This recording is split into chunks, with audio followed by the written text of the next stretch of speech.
It's like 0 to 9 months, so it should be like over a diaper, but I was like, yeah. I forgot that I had that, so I will drop it off at some point. I need to turn a light on. It's kind of dark in here. Also me and so they're in separate rooms. Oh, hey, there we go. Hello. I see you now, Becca. Can folks hear me now? Yeah, I can hear you now. I think it was a problem with my microphone on my computer. Gotcha. Okay. Well, you have successfully fixed it. I'm looking for Storm. Hi, baby. Baby. My Jeremy's favorite waiting. is the fuzzy one down at the bottom.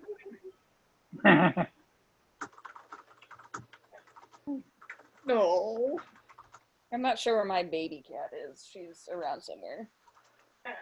She might harass us at some point. Yeah, I sat down at my computer and immediately had all 3 cats just like zoomed onto like my desk and everything. It was Oh, you turned on the impressive. computer. Don't shake It is it too time much. for the cat to I was I already kid on you the not, computer. having a decoy keyboard works wonders. It's great. I technically have a decoy keyboard. That's not a decoy because the keyboard on my laptop doesn't work, so I had to put a keyboard on top of it. Oh yeah, our laptop is kind of similar. I'm actually on the desktop though, so I get the computer that's not janky.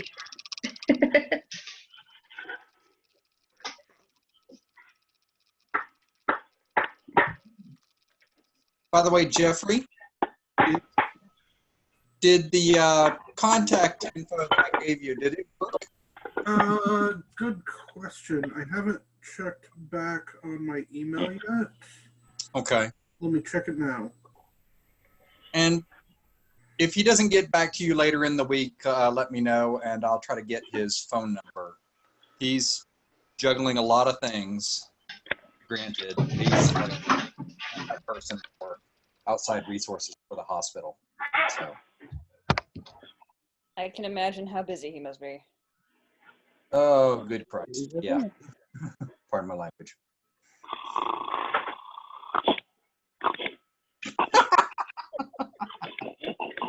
Remy is making me so happy right now. He's like waving at the Yeah. He sees everybody to the Something. Give me that phone, Dad. He gets the whole video chat thing. Yeah.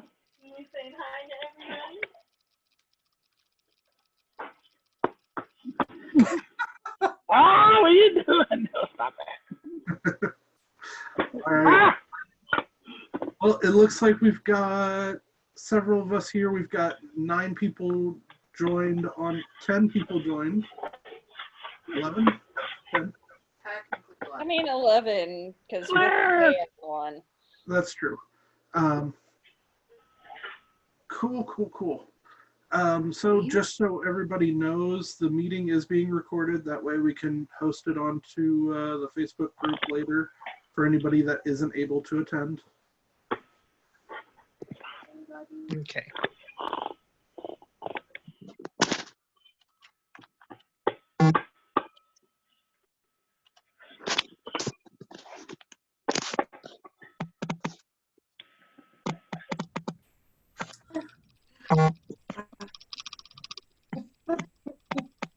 What are you trying to say, Seth?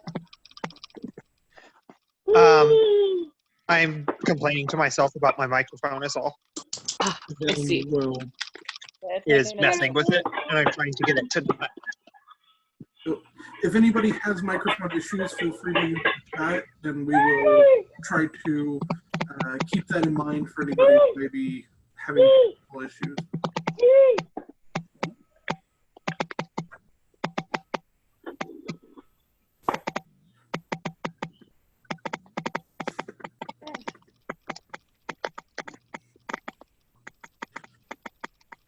Do we want to give a couple more minutes, see if anybody else joins up, or do we want to go ahead and start in? I suppose we could go ahead and start. April's freaking me out singing in the background of Jeff's stuff and then on your own.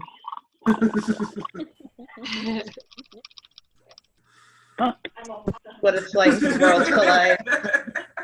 Jeff, you have a creeper in the background. You know. Jeff, there's someone in the house. There's someone in the house.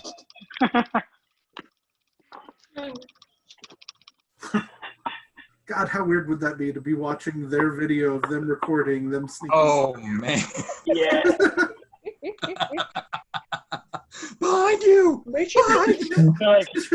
like, Jeff, I hope you're armed. So, what's it mean That's an is idea that for a horror film right there. next summer there is going to Mommy's be, wearing a headset. after all of this, a Zoom-themed horror movie. Oh yeah. Low budget, really crappy, and I will love it. Well, it would be like a budget of $15 and it makes $15 million in the first weekend or something. Oh my gosh. It sounds like something Okay, that you could don't want be it, I made got for it. Sado 48. Like, Oh, you yeah. got 2 days to make a 5-minute movie, Oh and god, this is what I it was is. getting my time hop was giving me things for that like yesterday. So this time last year, Kay, you and I were on Ryan and April's couch Yeah. editing video. I don't think I slept that whole weekend because I think You I, slept a little bit. You slept a little bit. That's but not standard much. for Seder. Not much, but you did sleep a little bit. I can guarantee you that because we were That's- both in the same bed. That's why it's only 48 hours to help. well, I think I also had like a Girl Scout lock-in and then something else going on, and we were making a movie. It was ridiculous. It was bad. It was Holy something. crap. It was definitely something.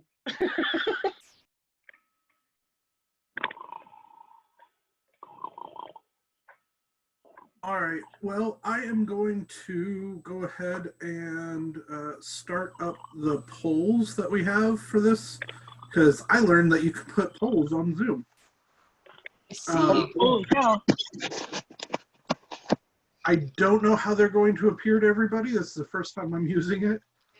Oh, it was a pop-up. Ah, Yeah, Maybe it pop pops up up. with a little scrolly bit. Can we? Is it possible to pick more than one option? there are 2 questions. The first one, I believe you can Does pick as please many select as you all want. that apply? Yeah. And then on the second one, it's just choose one. And we're going to talk about both of them today during the meeting. Except it won't allow you to select more than one, Jeff, on the first question. Oh, not. Can't select more than one. No. There's circles, not boxes. No. Okay, here. I'm going to end the poll. Ah! Aw. Why? Michael! What I was the heck? slow. You stole it from me. Give me 1 second. I want to see if I can edit this to make it. Technical difficulties. Not technical difficulties, a learning curve.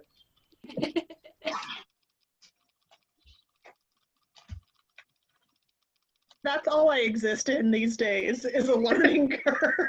You know, Exactly. You're not messing up anything. You're learning. welcome to my world.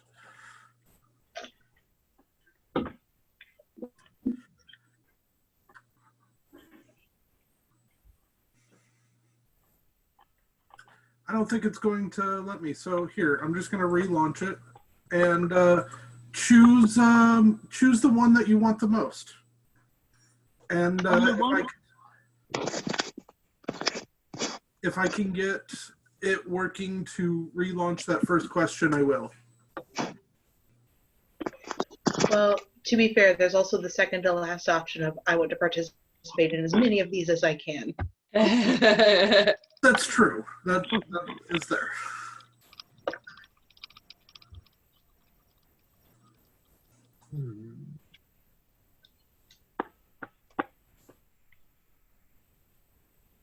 We have a Kanan. Hello, Keenan. Please don't grab that.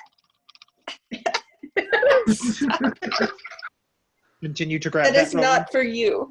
Rebel, rebel, my child.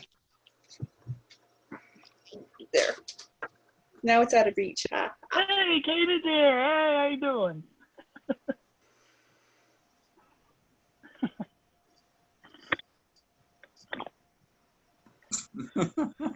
Hee hee. Yeah. Giggle all you want.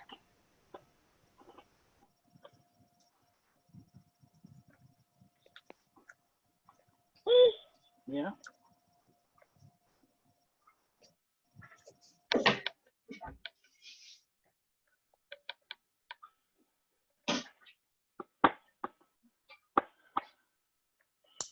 Wonder. It's better. Let's see. It's fine for now. Fine. You give me another beverage? Yeah. Either caffeinated one. Mm-hmm. Huh? That's always the one in the car. Thank you.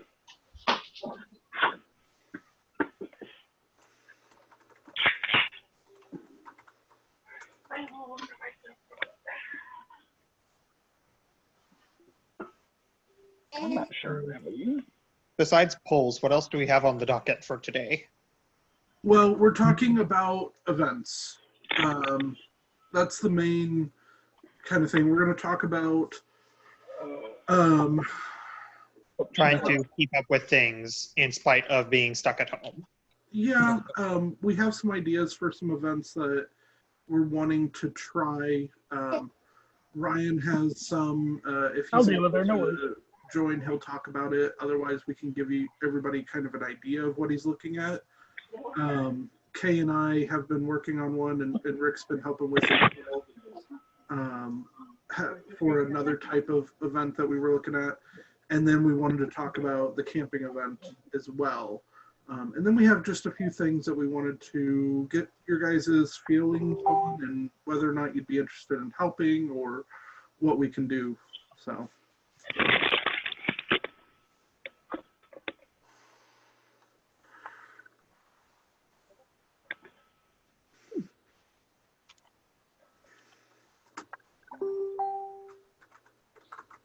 I'll be right back, guys. Matt needs my assistance with something. No problem. Just say, I keep hearing chimes. You know. I like your couch. This is true. Electric couch? I want an electric couch. I just want to see what she. Oh no. It was I like your couch, not electric couch. Oh. I have an electric couch. I like my couch. To be fair, our couch is a very nice couch.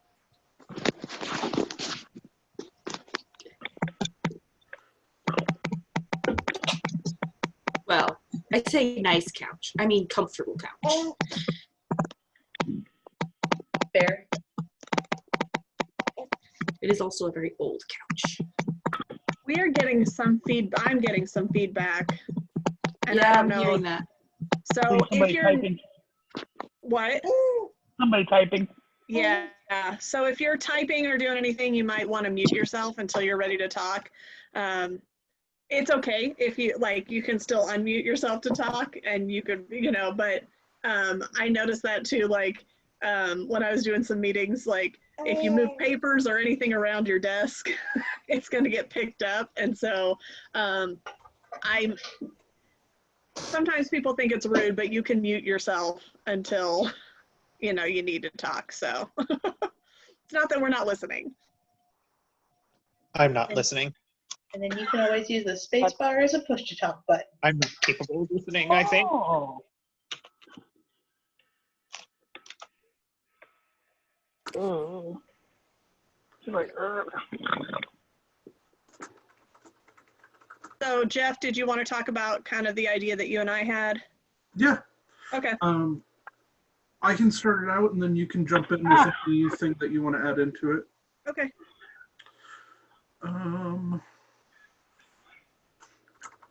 Do you see the people?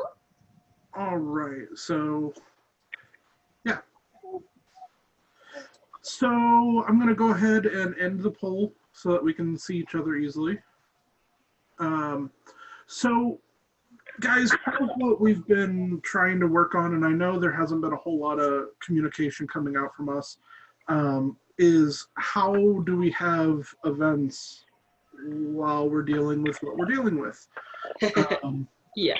So it's difficult because our world is very in person. The whole idea of LARPing is connecting with one another, being there in person, role playing. And so that's a challenge.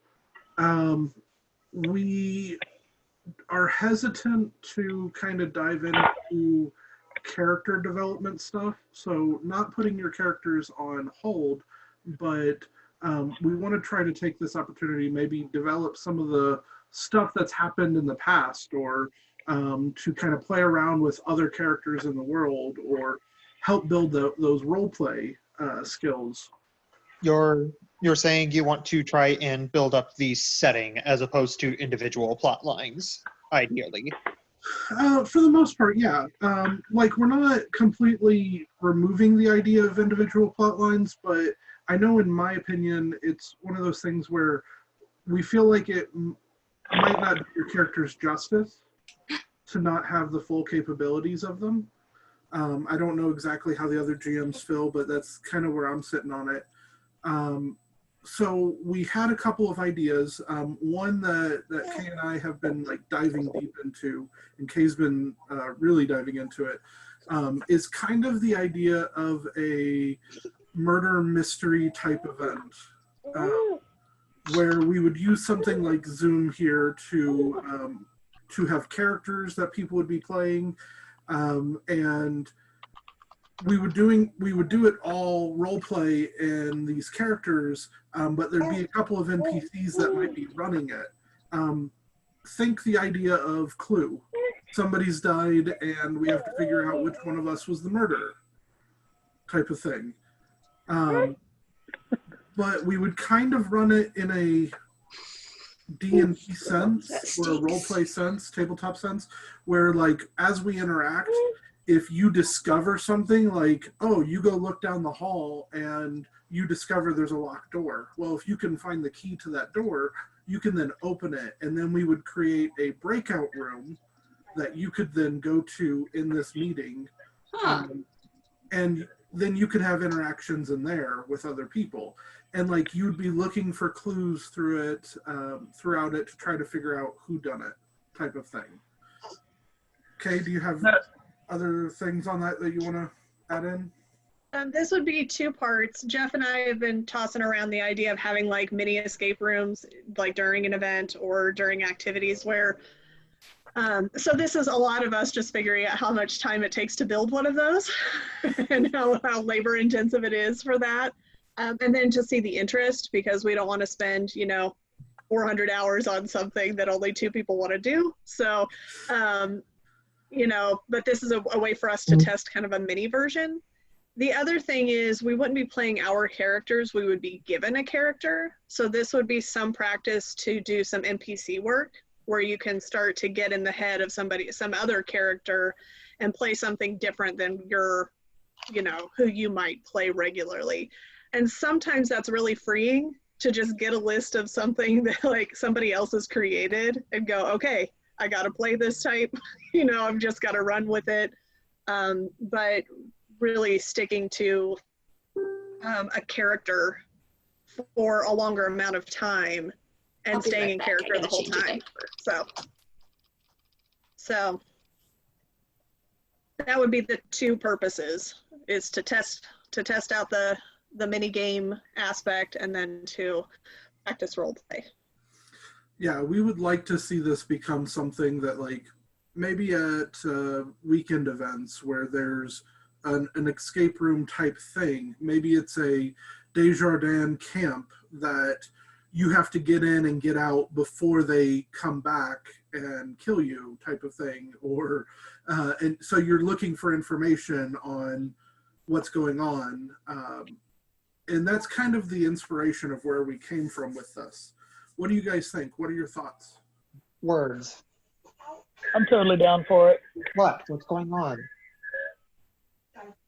What about it?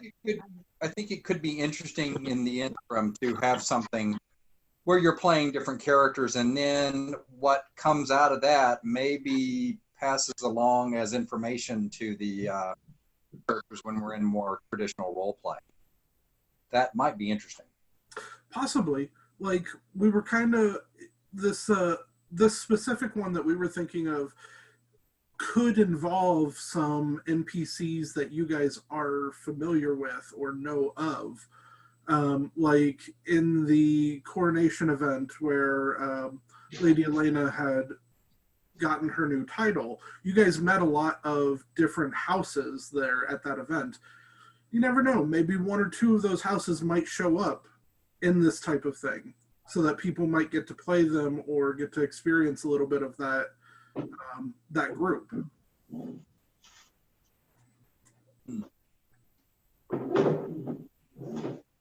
I'm excited for it.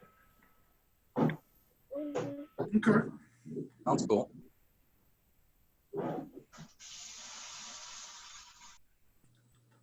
I'm seeing thumbs Thanks, up and green.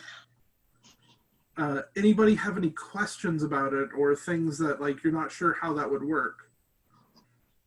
Well, I'm pretty sure that the first time is going to be, it'll be fun, but it'll also be like a test run. And, you know, we'll work out any kinks or bugs that, you know, as long as everybody remembers, you know, take it with a grain of salt. It is the first time that we're trying this, and, you know, it'll be fine. It'll be fine. And things like puzzles and clues are going to be more difficult, you know, in a remote, you know, more of a verbal setting, you know, those are going to be more difficult. So it's obviously not going to be super difficult to figure all of the clues out because, you know, you can't all be there together manipulating the items, but it will be a lot more information, you know, code type things. But yeah, I mean, the first time will be interesting, I'm sure. But, you know, if you guys would allow us to kind of play this out and see how it works, that'd be great.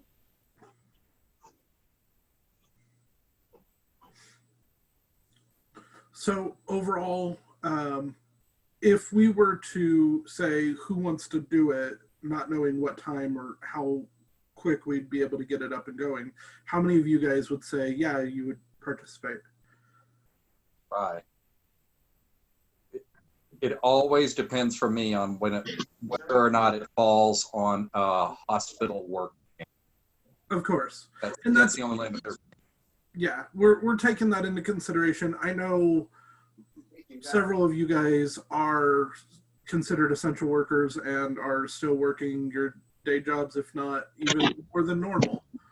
So, yeah. Oh God.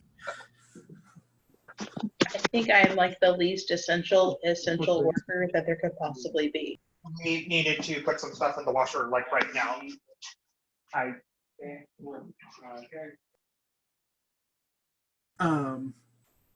You say that, Becca, but I train the people that do your job, so I think I'm almost less essential than you. Fair. I'm just saying, like, when people are worried about doing my job, I'm like, no. You should see some of the people that have come out of training, and they do fine. You'll be good. All right. Well, Kay, that sounds like it's a go for us. Cool. So, guys, just be watching the group and the page, and when we get something together, the first run of it will probably be a limited number of people. So we'll be seeing who's interested and trying to get a group together whenever we get it set up. But assuming that it's functional and successful, which we're going to try to make it, we will try to run it at least 2, if not 3 times so that multiple people can do it.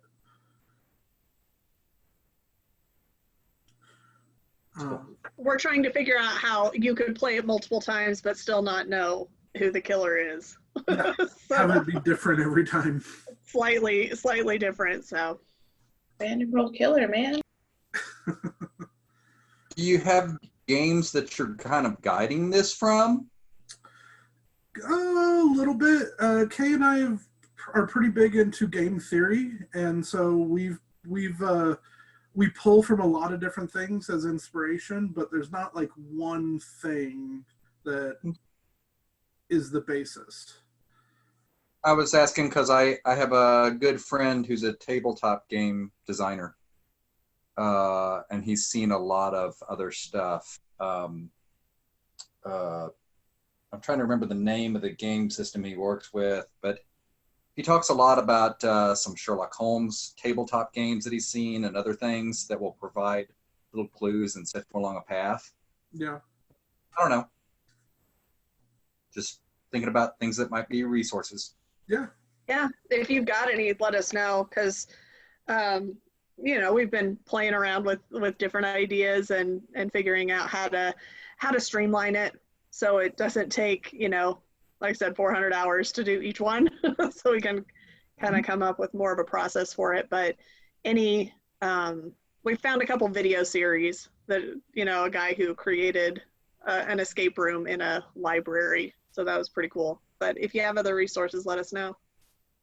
Yep. I'll get in touch with my buddy AJ and see if he has like some ideas for it. He might. I feel like I could potentially contribute some design things as well. At the very least, an extra pair of eyes and brain that is decently good at designing puzzles sometimes. Sure. Well, Okay.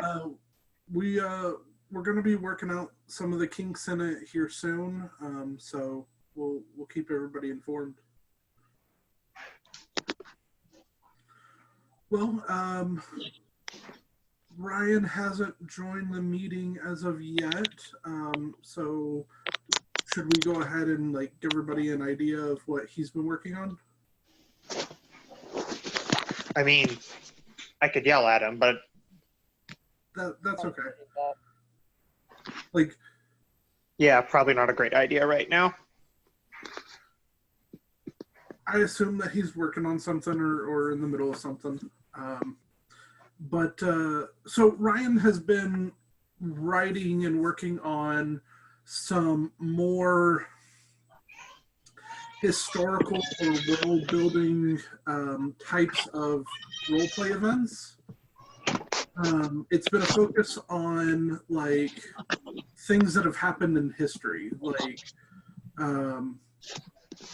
as an example, characters that would be dwarven emissaries, or wars between the dwarves and the elves, or just different types of events that have happened, or maybe stories of the saints that the humans worship. And these would be kind of role play vignettes, things that would take between an hour and 3 hours to run, and they would have a limited number of people associated with them. Kind of in the same way that Kay and I are working on this type of one. He's been working on these, and you would be given a character to start off with, but it would be a character from history, and could be somebody very influential, say somebody who becomes a saint later on, or it could be other people around them. And there'll be a rough plot as to events that will happen, but it will be a lot around how do you guys play these characters and what happens in those types of events to help us kind of write the story of some of these things. So there will be some events that aren't our characters, but are other characters, either in the present or the past, to establish more setting things. Yeah, I think most of what Ryan's been working on has been more so the past than it is the current, anything that's going on in the present. But But yeah, the past, I think, is where most of his stories will resolve. Where I think where Kay and I are working is more present day type of stuff. And I think this would be a chance for all of the players to be a part of writing some of that history. You know, we have some basic concepts, but of what has happened, but to play out a little bit more of what has happened in history to build out the world a little bit. You know, we want you guys to be involved in the lore. And, you know, if you have some things for, you know, elves or dwarves or beast folk or, you know, whoever, if you have some ideas of what you would like to see, you know, certain vignettes might be more interesting to you to kind of, you know, help create that backstory a little bit. So just an idea. We're not entirely sure how much or how many of those might be there, but something else that we were working on during this time. What do you guys think about that? I love the idea. Yeah, I'm down. I think it. Really limited, so because we don't want to have too many fingers in a chat room at the same time. Yeah, I think. Go ahead. I think it'd be great to be able to play out some of the historic events that you guys mentioned sort of offhandedly during the events, mostly just because it definitely will help build up a backstory or a setting, or so we have a better grasp of what's going on. For example, all the GMs knew who Felix was. Not really a whole lot of, well, me personally, I didn't know who Felix was until after that event. Might be a bad example, but that's kind of what I'm talking about. I think it'd be great. No, and that's fair. When it comes to characters like Felix or other people that might show up from time to time, there's a pretty rich history with some of the older characters. So, like, for example, Rick's character, Amend. Amend has been playing in this world since its beginning, since we started it, but was in a previous world where a lot of us came from. And so, like, there's a lot of history and a lot of knowledge there of other things that are out there.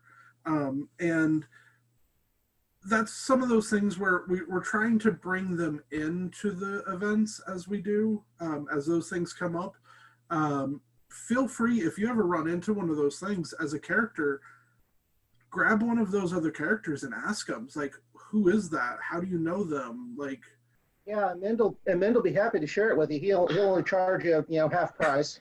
I was just about to say it's going to cost you if you want the information. Never not get paid. And something that we were actually banking on that you guys didn't know who Felix was. We took that into account. Yeah. So. But there might be some stories, you know, that some people are interested in. Like, we were all, like, several of us were witness to the destruction of a previous world. And so to, like, rehash that out a little bit and have other people play our characters would be kind of fun to see, you know, how does Hildy react and how does it, you know, but have other people play that would be kind of fun to see. I don't know, Angela's like, I don't know about that. I am mildly terrified of the concept of watching somebody else play who. Like, not because I feel like they would do a bad job, but like I'm just very weirded out and scared of just getting to watch that as opposed to actually doing it. See, I think it could be fun, but as a player, I wouldn't want decisions that somebody else made for my character to be canon. I can see that. It might be a fun exercise, but I wouldn't want somebody playing Reneth as canon. Right. What if it was a doppelganger or something? Ooh. Twisted nightmare scenario. Twisted nightmare scenario. All right. Food for thought. Or like, if you got to write the script for your character. Well, what are some historical characters that you all are interested in? Or events. Or events. Yeah, things that you guys have heard of, things that you have heard us mention that you want to know more about. The fact that there was another world that has been destroyed, and now we're in a different world. That was. There were reasons for that, but I don't We need to I'll get talk back to Zaravika. by putting plays on Yeah, again. talk to Zaravika about that. Cat. Cat. Oh, jeez. Sorry, my phone cycles through the different cameras. I don't see them all at once, so I just looked down, and there was just suddenly cat. When it comes to that event, a lot of players here were in a different game system, and we decided to separate from that system and start our own. And so, yeah, as April yells from the other room, we blew up the world. It was a way of separating ourselves from the old system. That makes sense. Yeah, and we did it in the funnest way possible by blowing it up. It also gave us the opportunity, like the way we set it up was so that we had the opportunity to have like one-shots in worlds that weren't necessarily medieval fantasy. It's not something we've explored yet, but it's something we gave ourselves the option to do. That's how you guys get such diverse characters. That's how Nova is a cyborg and clearly does not normally fit in a medieval fantasy setting, but it basically gave us the freedom to do the things we wanted to do instead of the things imposed on us by the old system. Okay, that makes sense. Not favorable. Rick's had an idea that he's wanted to do for like a year now that would just be a one-shot event, would be great for advertising for us. Oh. It's not a dance battle, is it? Actually, it was Kay's idea originally. It is 100% a dance battle. We have a highly populated battlefield in the Springfield area. It's called Battlefield Mall. Oh. Oh no. So That all would of be us in our cool. armor and To garb. drop in to the battlefield mall in full armor. Oh my god. Yes. Yes. You know, That'd it be could amazing. be interesting. Let me know when and where. Yeah. So Simon's Well, we response already would be, know this is where. the It's worst Battlefield battlefield Mall. he's ever seen. So yeah, that's an idea. That's an example of one of those situations that we wouldn't have been able to do in our old system, but with our new system, this idea we could actually do this. The other Yeah. reason for this world, like for changing over, was to give people the opportunity to take their character with them to this new world, or to allow them to permadeath and go away, or allow them to become kind of an NPC. So they became more of a story. They were not like a character that would build points, build abilities. They were more of a character that was kind of like between, they're more like a legend, or, so Felix is one of those characters who became more legend than an actual player I had to character. pretend. I had to be like really, really, really hard remembering the fact that Juniper doesn't know Felix. Yeah. Because player knows the characters. Yeah. Stronger, right?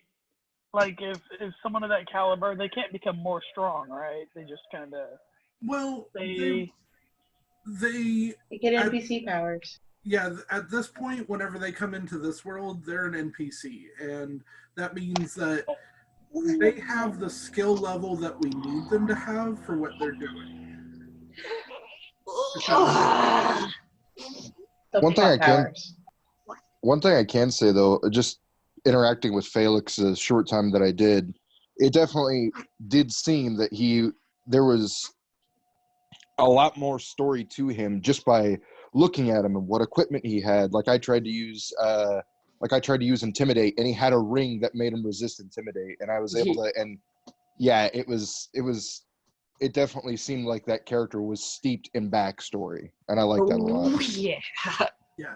Well, and that's the stuff that we want to try to do. We want to have more of those types of events where And Kanan, I'll be honest, we brag on you for what you did during that event, because like that whole chase scene that happened, that's the kind of stuff that we would love to have more things happening and more story, because that was the role play that we're looking for. Well, that's very flattering, and I'm glad that I'm glad I at least did the good thing, you know, and got some of the role play in there. It was a lot of fun, though. Yeah. I would definitely like to see more of that. Cool. What about other events in the world, guys? Like, what have you heard that you want to know more about? Or if there's a question you have about, you know, did the elves and the dwarves fight? Any events or anything that you might be curious about the history that you would like to see answered in one of these vignettes? I mean, I'm kind of interested in the beast tribes and like their beginning, because apparently they were here first. Yeah, that sounds cool. I have some interest there as well, but I think of all of us that are on here, I'm the only person that hasn't actually played, so I don't have. Eventually. I've not Really? actually played either. Okay. I've NPC'd once. So when it comes to events like what Becca mentioned with the beast folk, if we go back that far, you have to remember that's not known history. Nope. Right. So Nobody that's knows not about that. That's not stuff that you really know, that people in game, they just don't know. Yeah. Like it's knowledge that doesn't exist in the world. Well, then in It's some like ways it could ancient be. history. Yeah. Well, then in some ways it can be an open field. You don't have to worry as much about how it's going to impact other characters or how it's going to impact the characters that are NPCs. That's coming from a So that metagame makes it totally perspective. open. You have to remember that if you play this, it's fun and it's a good time, but you don't know that. Yeah. That's all. Like if we did something with the beast folk and we found out that the beast folk actually have like an underground network of weaponry that they can pull out at any moment, then like you can't have a character that would be like, I got to get to the beast folk. They got to know so that they can protect us. Right. That type of thing. Right. Well, and this goes That to said- some things that like we know, like story creators may know, but some pieces may be ones that we want to hand out in little bits, you know, throughout story, and some may be like holidays that might happen, or you know, events that are from recorded history. So I like the beast folk thing, it's good you want to know about that, and that's being taken into consideration. And you know, I'm sure there are things that can happen with that. Some might be in a vignette, some might be in like actual plot and more canon. So yeah, we've kind of hinted that we have some stuff for beast folk that we want to do. We have some pretty interesting stuff for beast folk that we want to do, and we're hoping that we can get it all fleshed out and get it approved through the GM team. And once that happens, you guys will start seeing pieces of it in the game. You got to keep in mind that we try to think of the game in months at a time intervals. We kind of think between camping event to camping event type of thing, and we also think about at a year span. And so some of these things you'll get bits and pieces, and some of them you have to pursue as a character. If you find an opportunity for something, go get it. Like, go ask. Go if you find an NPC that you think knows something about somewhere, talk to them. Try to figure it out. And if they don't have it, whoever's playing that NPC will come back to the GMs and be like, "Oh, they really want this," and we try to incorporate that into it. Angela, did you have something else you were going to say? I don't think so. Okay, I just saw you had unmuted for a minute and I wanted to make sure. I can't see your face to know if you're talking or not. Sorry. You're fine. I may just have bumped the space bar. It's Ninja Aria. One of the I think one of the aspects of the game that I'd definitely like to see more of and get that sort of prequel-esque explanation that you guys were talking about, where we're playing set characters, as the relation between all the houses. There's a lot of houses, and it obviously affects a lot of the political gameplay and a lot of where we are and why we're there. And I know a little bit, but just not a whole lot. I think a lot of that is going to be because there's the kingdom that we've developed. I mean, there's some things on a macro level, like a large level, the whole kingdom is aside, that, you know, we'll explore a little bit. But from our neighborhood, you know, we'll probably expand more on those houses that really affect, you know, our duchy, as it were. So, you know, whether it's Royce, Desjardins, Jernigan, you know, Fairchild, all of those, those are kind of the ones that we might focus on. Now, if those little events end up you know, there's a chain reaction that affects something on a larger level, you know, that's something we can also look at acting out or working out through some of these vignettes as well. Yeah. That sounds good. There are a lot of houses. There are. I get confused as to what they do. From game creator perspective, we have names and rough descriptions of a lot of houses in other areas and other duchies, but we don't know a whole lot about what goes on with them, and we kind of create that as we go. Okay. Like before the and I know a couple of you guys weren't there, but before the coronation event, we had names to houses, but we sat down and created descriptions and house colors and all of that kind of stuff for that event.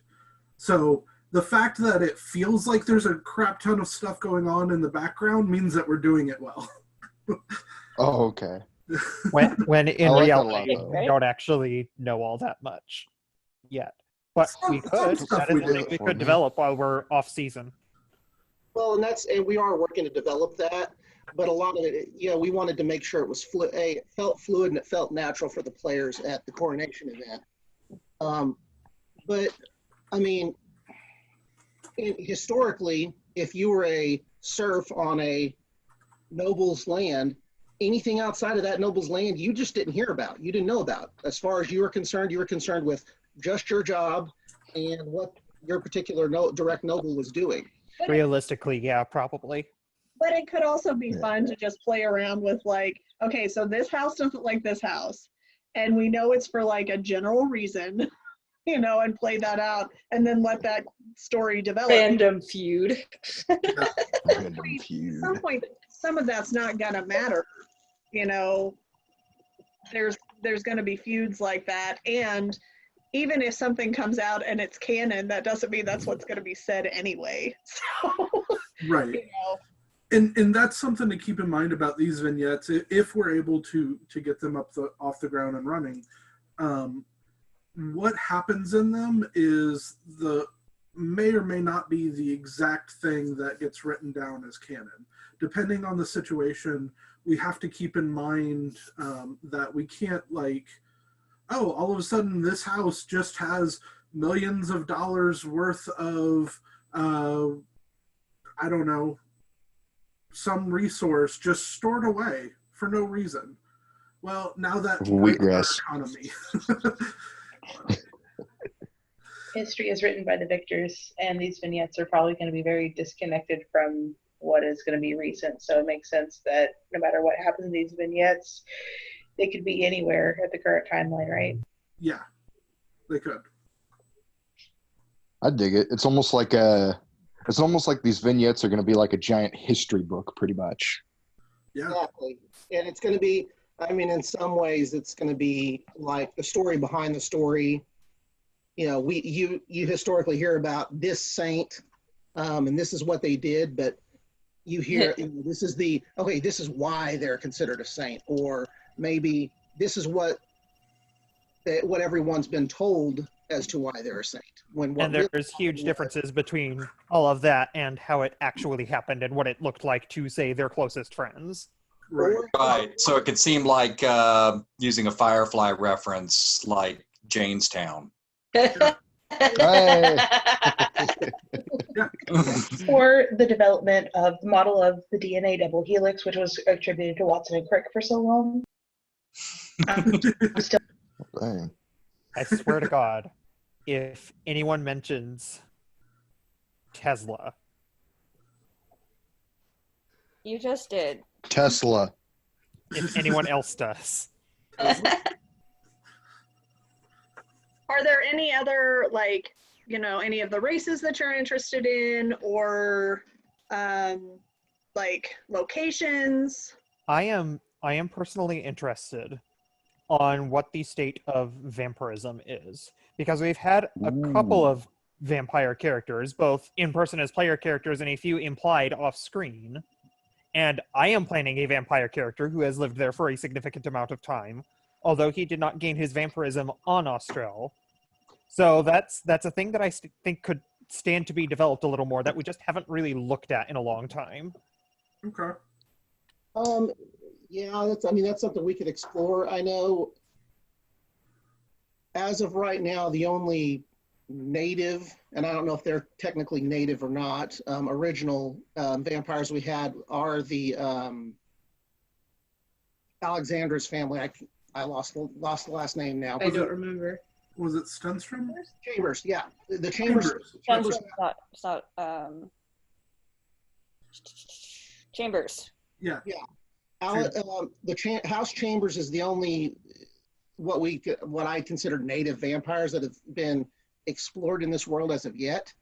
That being said, that doesn't mean, as we're developing this world, if we find out that there's other vampires, that could be played out in one of these vignettes. Well, like this character I am planning has been on Austral long enough. He's not technically native, but has been there long enough that he could conceivably pop up in some of these vignettes, which kind of excites me. Possibly. And I know that probably sounds like I'm just saying that arbitrarily to have an excuse to bring him into those, but Well, and the thing to remember is that all of these vignettes are designed to not be player characters. They're designed to be NPCs. That's fair. And I'm not characters saying who he's hit going to be in them, but like he might have heard about them as a rumor, or I don't know. It'd be It's neat. been there for so damn long. We can talk about that. We can see if there's an option for it. I think the idea of exploring the origin of House Chambers and how the vampirism started there is a fun idea for a vignette, though. And I understand where you're coming from, Seth. Kieran is not technically alive.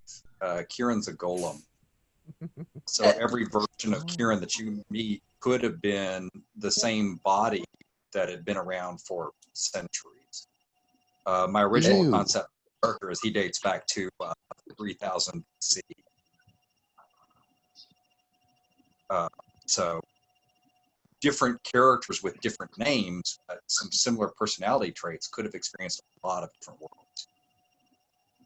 He might go by the same name and just figure that nobody else is going to know. Not that he's going to remember any of the events, because he doesn't necessarily from time to time. Well, and I would say with characters like that, if there's somebody that you want to have been here for quite some time, they probably wouldn't be necessarily involved in these events.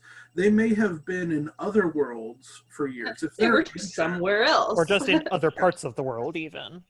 It's like, I missed that one. I was in such and such place. Or maybe their involvement was just minor at best. It was like, oh, this and this saint, yeah, I met him once. Yeah. Or He was, don't have the preaching at amazing bar, and memory. We thought he They was have kind a- of a prick.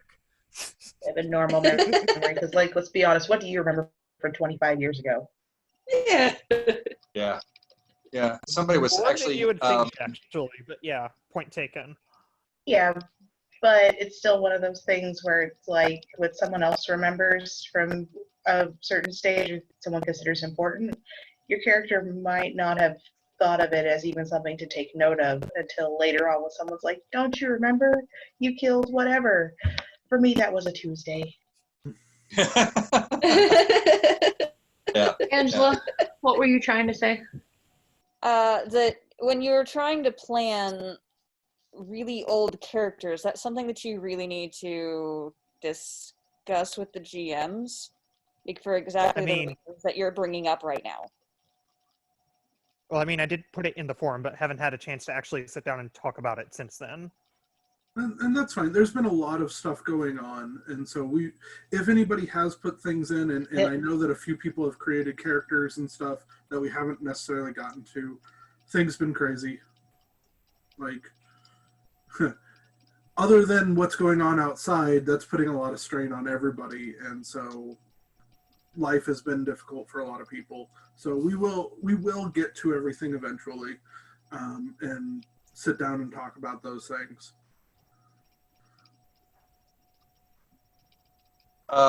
Going back to what things are we interested in learning more about in the world, I would like to know a little bit more about the interaction of the different elven courts and what some of those figures are.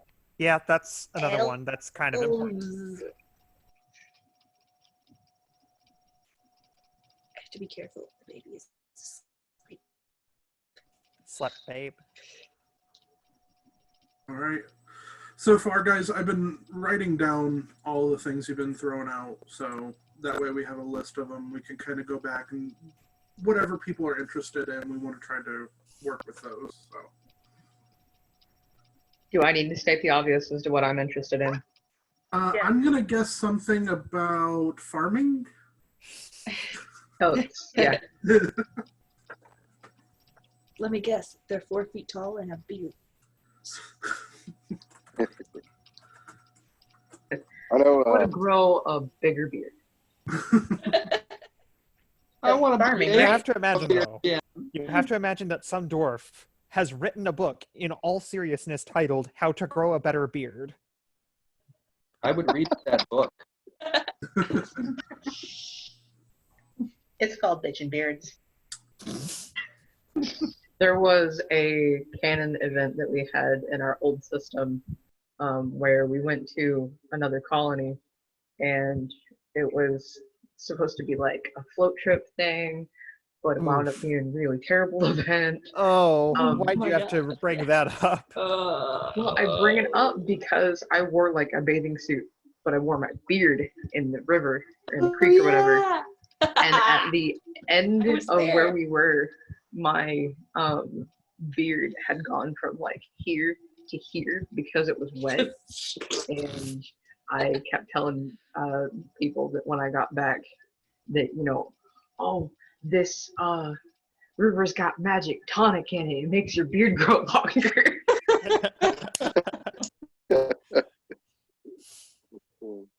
All right. So let's, guys, that question on what you guys want to see will still be out there. Feel free to keep throwing them in. If you think of something, feel free to throw it in the chat or message us, or say it here and I'll write it down. But let's talk about the camping event. With specifically the most recent one? No, what was going to be in May. Oh, okay. Yeah. It is now going to be tentatively in July, it looks like. Well, and yeah, I threw that question out there in the poll because I wanted to see, or we wanted to see, like, what people's thoughts were on it. We found a place that, actually, Kanan, you'll probably love to hear this, that we're looking at up in Lake of the Ozarks. Hey! And so we're looking at one of the group camp places up there that would fit at all of us, and is a really good price, and is currently available that weekend, the first weekend in July, which is the July 4th weekend. So it would be a secluded camp. It would just be us. It has a lot of amenities, which are nice.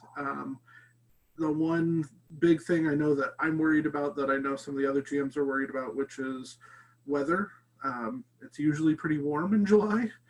But we wanted to get your guys' thoughts on, is that something that you'd be willing or open to? This site does have cabins So that would be a possibility with it. I don't know. I'm not speaking for everybody by any means, but speaking for myself, as you guys saw the first camping event, I have issues with heat. However, I'm willing to endure all that to go to one of these things because I have been inside for so long. I want to leave. It might be worth investigating in the meanwhile some things that you could conceivably do about set heat as well, because there's definitely several things that can be done. And I actually have some experience with that as well. I have historically worn very hot outfits in very hot weather. And so I have some things I could maybe share that might help you deal with the heat better. That'd be nice. Yeah. Well, Weather's hot. This campground also has running water, has a dining facility. So like it has a full kitchen in it. So we would have easy access to water. We would be encouraging people to drink, to hydrate all the time. It sounds like we could even have popsicles if we wanted. Hey. Or something like that. Possibly, yes. Come, I've tried some my things. magically frozen juice sticks. Yes. I'm very Because the word pro popsicle hadn't been invented yet. Frozen Flavored missiles ice. instead of magic missiles. There are out there on the market these scarves that you can dip in like ice water, and they hold that temperature for a longer period of time.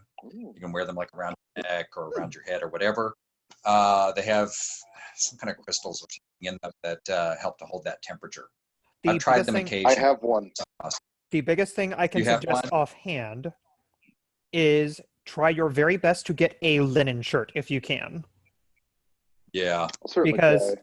they look very awesome. That was historically the solution to hot weather, was you would wear a linen shirt and then perhaps a thin wool shirt over that if you were brave. Which I have found works very well, but I'll admit doesn't necessarily work for everyone. Yeah. But So, yeah. We will continue to talk about how to keep cool and what to do when camping in July. Obviously, this isn't our first choice, guys. We would much rather be doing a camping event here within the next month. But with the way things are going, we can't. Probably Not not going to happen. No. Also, with this, we are probably going to be reserving it here coming this week. It's fairly inexpensive to reserve. So you guys will start hearing more details as things come out.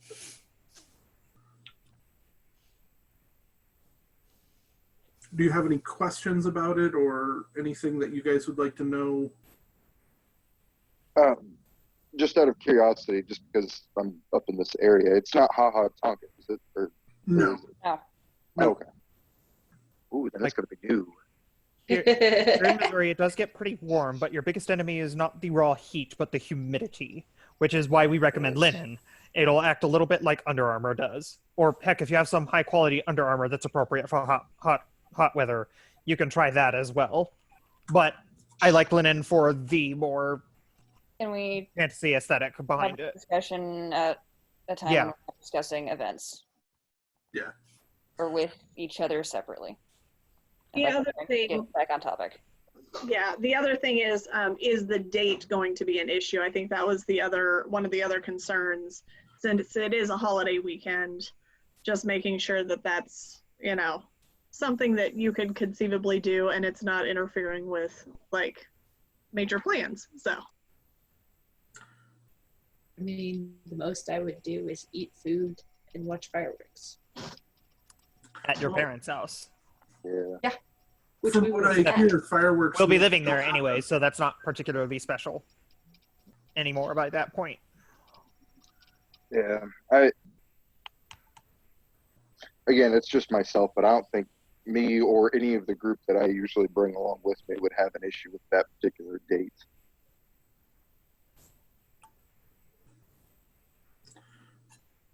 I am going to share my screen real quick and show you guys some pictures of the site that we're looking at.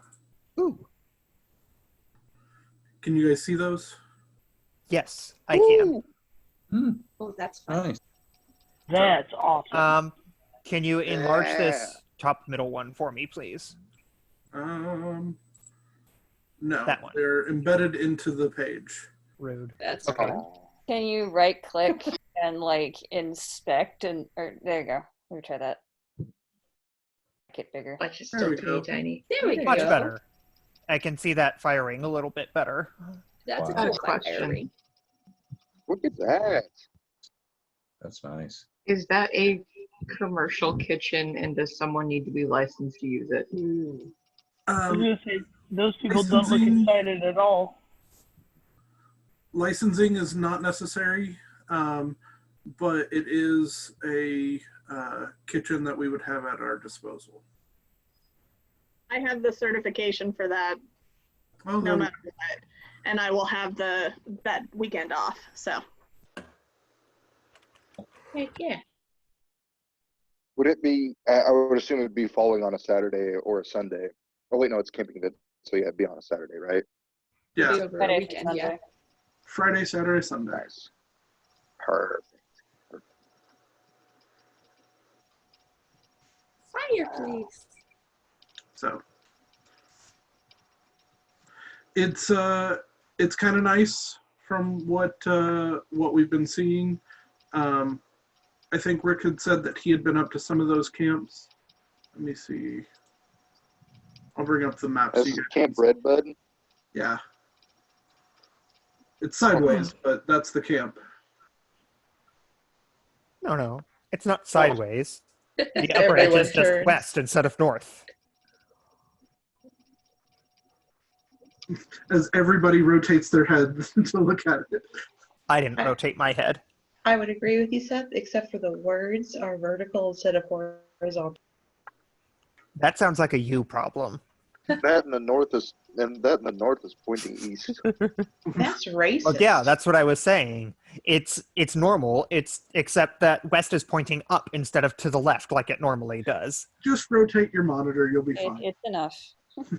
Rotate the whole monitor. Now everyone in the Zoom meeting is falling over. There is no compromise here. But yeah, so here we have dining hall, we have central restroom, and then we have 4 cabins over here and 4 cabins over here. I'm not 100% sure where the fire ring is here.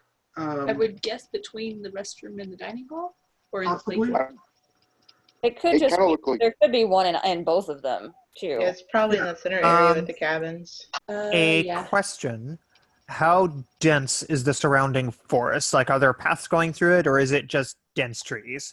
We haven't been up there. Yeah, we haven't been up there. From the pictures there, it looks like there's plenty of area around the cabins, and there are at least a few walkways that we can utilize. So it may not be 100% ideal, but it's within our price range, and it's gonna. I mean, if the only major flaw with it is that it doesn't have a lot of walkways through the woods, then oh no, whatever Right. shall we do? I would guess that it's probably similar to Roaring River. They played with Galderwood. Yeah. I think I could probably provide some insight because I have been to this camp in particular. Probably not this particular area, but I'm familiar with this area and how the woods are, and they're very much like they're very much not dense bushes or shrubbery. It's Like, how it's far? manageable. Like, how far apart are the trees on average? Would you say? Because, like, if it's a couple, I if it's think more, that- I if think it's more that's than gonna say maybe a depend. meter, then that's definitely manageable. Oh yeah, it's way more than a meter apart. The trees are not dense. The issue would normally be like the shrubbery, like being able to Underbrush. run through bushes and underbrush, but there's not Yeah. a whole lot of underbrush in that area. We need So the trees that's- to maintain at least a 6-foot distance in between. So, right now, guys, this is the check the current dragons. running plan. We will let you know what changes or if anything changes. But with the current situation that is in the world, everything is subject to change. We don't know where we're going to be between now and July. Yeah. Yeah. But we want you guys to know that we still are planning on doing this. We're still planning on having events. We're just waiting for the right time. Current metrics, according to the man that speaks to the rest of our group at the hospital, is that we will hit our potential peak late in this month, as long as our control of the curve holds. So that would put us coming down out of the peak around late June. All of that's in flux, and there are a bunch of other things that can be happening. One of the things that can be happening is we might end up housing patients from St. Louis, because St. Louis is being hit a lot harder than our area is. A lot more We have people. kept control of the numbers of COVID cases over a period of 2 days, which is pretty substantial. From what I heard, I'm bad with numbers and my memory is not so great. But from what I heard, there were 70 cases within the Greene County area. And that's over a number of places. Mercy has had 2 confirmed cases in the hospital. And one of them was newly admitted as of yesterday. We have daily meetings, so I can be a source of information on that. And the other thing is, even if like the curve is going down, if you're noticing what's happening in China right now, you can still go out and do things, but they're not like having concerts in the park where there's lots of people. So there will be a gradual, release of how many people can be out there, and that may affect, whether this campsite is even available from the owners of the campsite, Yep. So yeah. there's a lot of factors that we're going to have to look at, but I kind of talk about everything as it's Schrodinger's everything right now. We have to plan as though it's both going to happen They've and it's addressed a going to number be of things by canceled. now. So Fair. You change the results by measuring it. Yeah. Yeah. It's been going on for like an hour and a half now. So I don't know. There's a lot that can happen. We will keep you guys updated as much as possible. In the meantime, we will try to do some of these online events that we're talking about. What that'll look like, when it will happen, we're trying to figure that out. So stay tuned to the group page, to the events page. Tell us stories of your characters in the meantime. What are your characters doing? What have they been doing? What weird, crazy things has Tanis gotten himself into? Yeah, I'm trying to finish what I'm making before I put that story out there. Okay. I need to but finish it's making some stuff too. It's time consuming. It's soon. It'll be big, huge. hey other Jeff, than- yeah. I had an idea that maybe just to kind of see, do you have the ability to do the breakout rooms right now? Yeah. Just to give everybody kind of an idea of how it works, for future event kind of stuff. Oh, sorry, this baby. But just to show everybody kind of how that functions. Okay. So guys, I am going to randomly sort all of you guys into 3 breakout rooms. So you will, it's going to look like you're going to leave this this room and you'll go into another room, but you can come back to this room at any time. So feel free to do that. But in those other rooms, we would try to have, for the event that Kay and I were talking about, it would be something along the lines of, well, this is like the storeroom in the inn or something like that. And there might be things that you can go through and interact with. So I'm going to go ahead and do that now. Okay.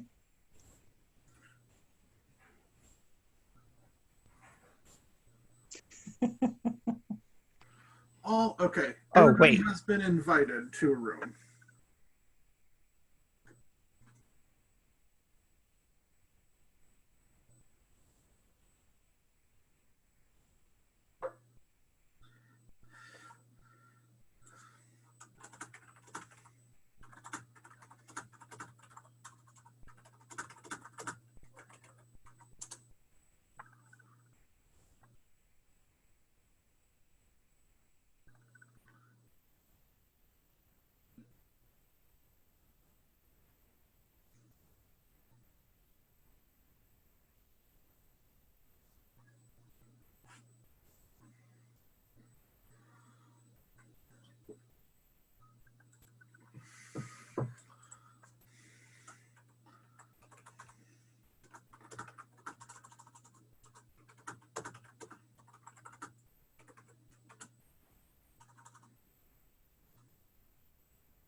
Magic hands.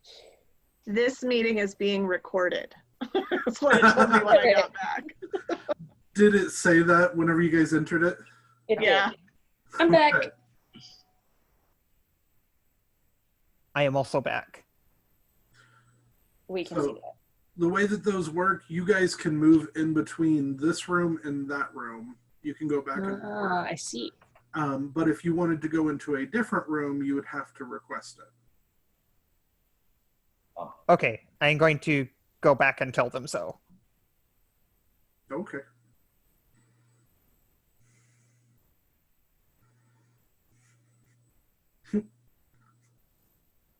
It's funny as the host when you do that because then you're just sitting in a room completely by yourself. Yeah. And you have no idea. It's so weird. Really, that's why I told you guys to come back, because Did you get lonely over here? I missed my people. Poor Jeff. Oh, Ben, did you get your staffy thing done that you were posting pictures of? Oh, the blackthorn? Yeah. Yeah. Let me grab it. Sorry, not to talk about other things, but I was invested in that.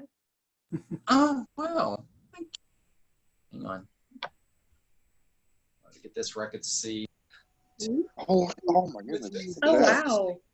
I just cut some of the flanges off so that it's more like a blackthorn actually looks. Look at that. Nice.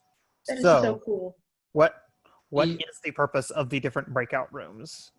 Are you just showing us how that works at the moment, or are we trying to do something? We were just showing you how it works. Oh, okay. In the event that Kay and I are working on, we would use those as other rooms in the building that the event would take place in. Okay. Part of it with so many people in one room, it gets a little crowded. You know, it's hard to talk with everybody. So if you were in separate rooms, you could have private conversations or, you know, like look at clues.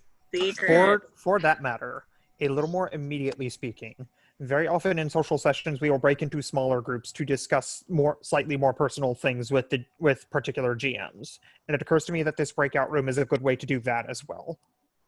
Yeah, either that or you can also do personal messaging like through Zoom as well.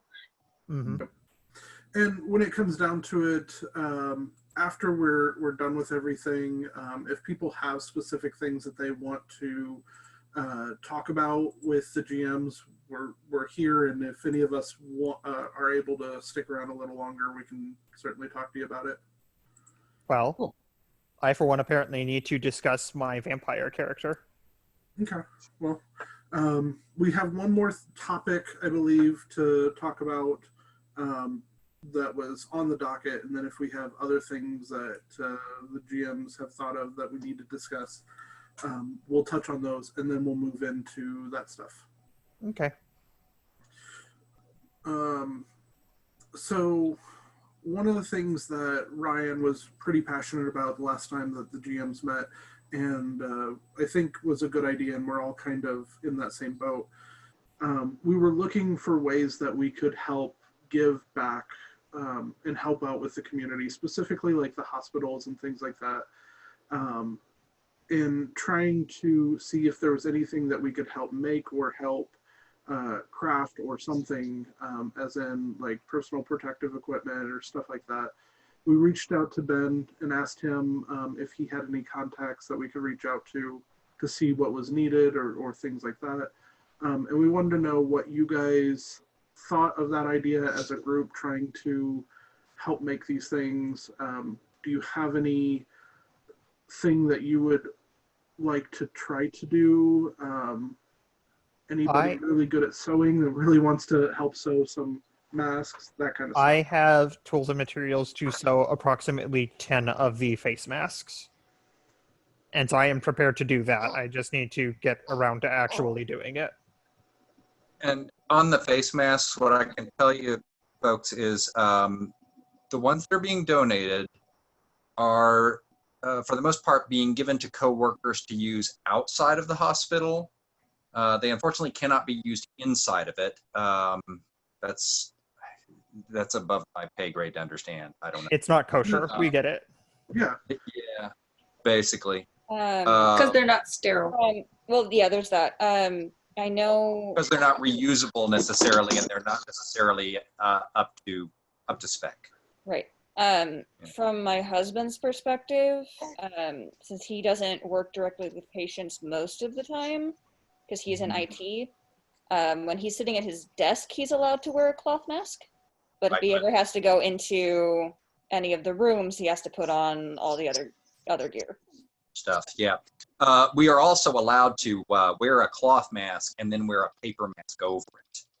So, for instance, if you feel more safe with that. And I would not be surprised for the hospital to, I say down the line, but down the line is often tomorrow or retroactive, for them to require us to come into the hospital wearing a cloth mask and then don the other protective equipment, because it changes hourly. It's probably the thing that is most exhausting now. Yeah. And part of this is we're kind of trying to find these contacts that can tell us exactly what they need. Masks are great, but there's a lot of groups that are making masks right now and handing them out, which is not a bad thing. We can certainly help add to that.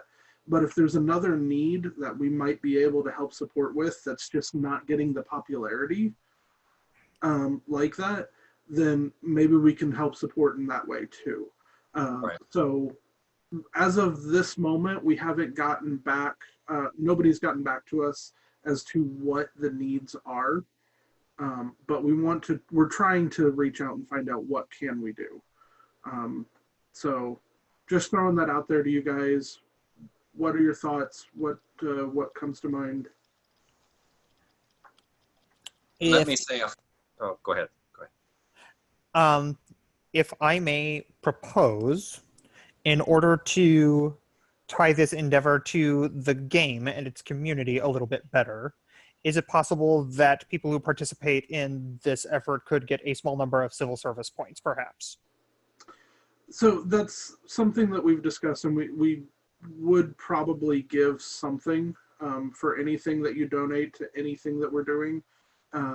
We don't know the specifics yet, We actually talked about doing some civil service points for the vignettes and stuff like that because you're helping build the game. And this is just as, if not more important.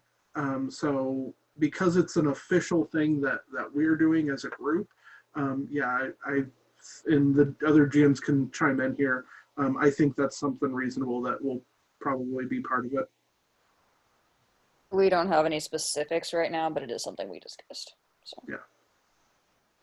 Okay.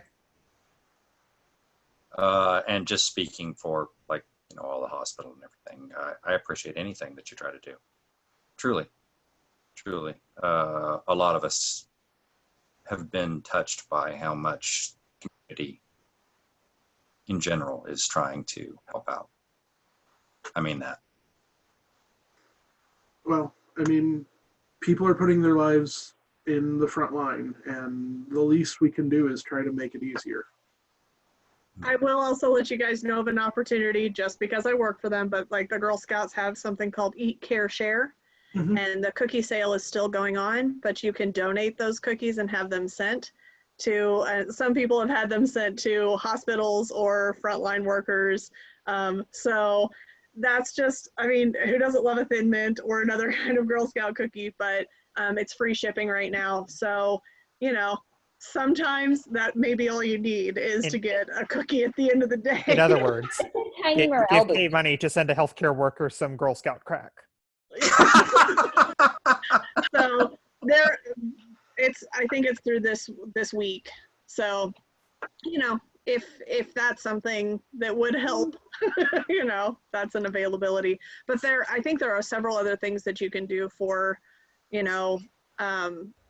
healthcare workers, even like if you have craft supplies and make cards, like there's been a lot of things to just say thank you. So yeah. So that's on the table. We wanted to let you guys know about it. We don't have a whole lot of details yet. I would say, in my opinion, maybe hold off on making, if you have supplies, hold off on making something until we can hear back from somebody. That way we can know specifics of what they're looking for. And that way we can try to be as efficient with whatever materials we have. It's not like we can just run out to Joann's and just go buy a whole bunch of fabric. So, side note on that. Been closed. Have they closed officially yet? Because at one point they were donating fabric for making masks. They were. Every time I've driven by there, they've been closed. Yeah, so they were doing that before we got the further shutdown. So the March one that we got, they were open. And then as of the one that happened in April, they got shut down, just like the Hobby Lobby. Okay.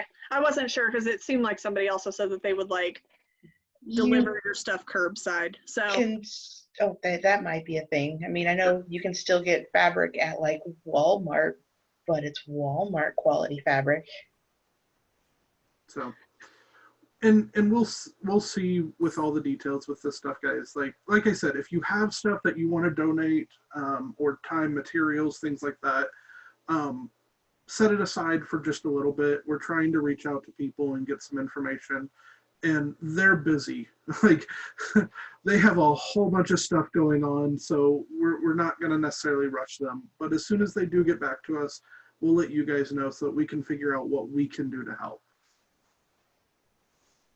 Yeah, apologies on that end, Jeff.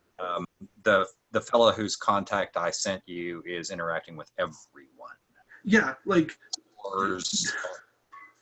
no need to apologize on that. That's if anybody's going to be busy right now, I assume it's healthcare workers. So, yeah. I, on the other hand, am doing basically nothing but streaming video games in the afternoon. So much envy. But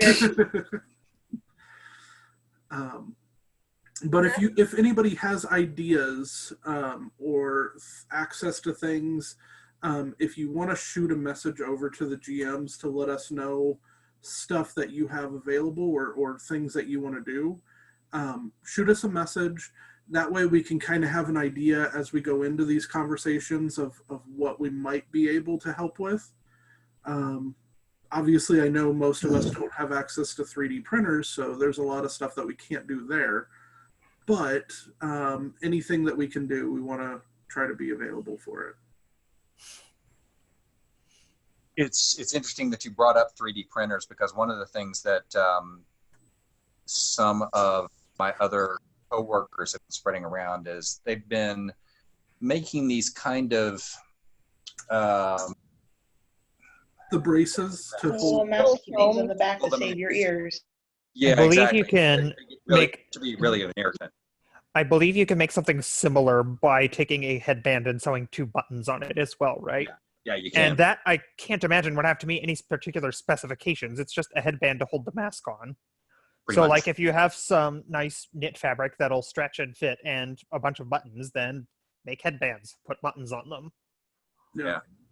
And doesn't have to be too big, because I mean we're talking like about You want it to stretch out 5-inch rather span. than being too loose. Exactly. And this is where we're like, hold off on making things until we can get some official, like, this is what they need.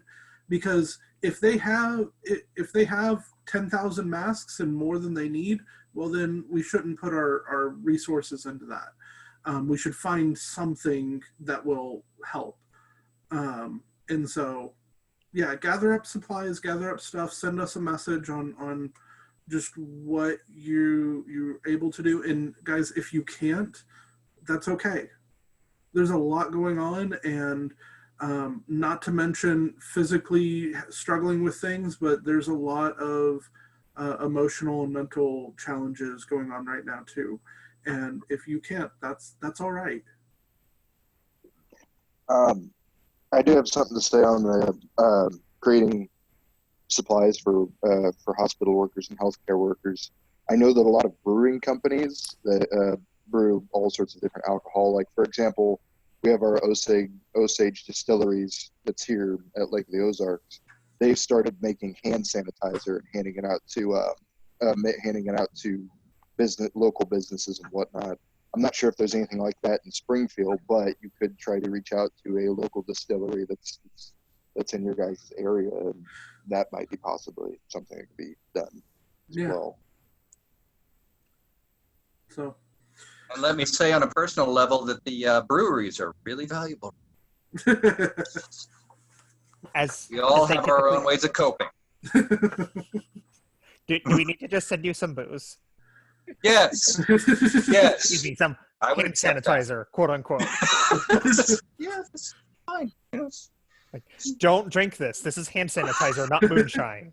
100% do not consume this. Repeat, do not take this and drink it for hours at a time. Do not drink this moonshine. I make no promises. I'm just required to make the disclosure. You do what you want, and you do you, home skillet.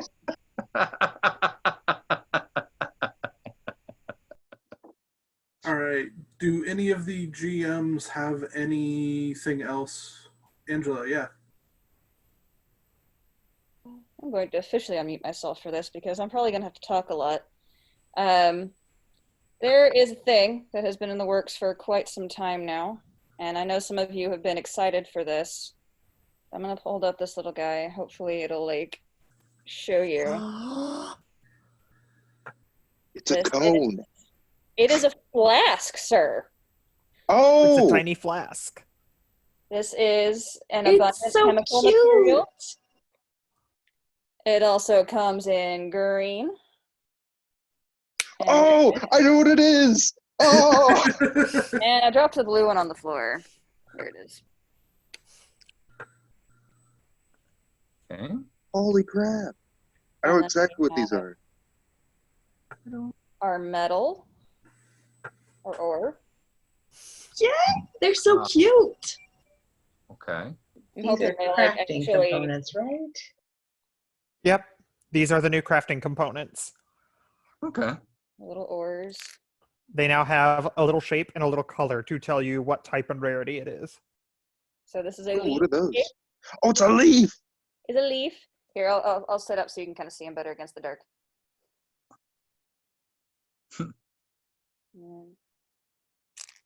I don't even craft and I'm so excited.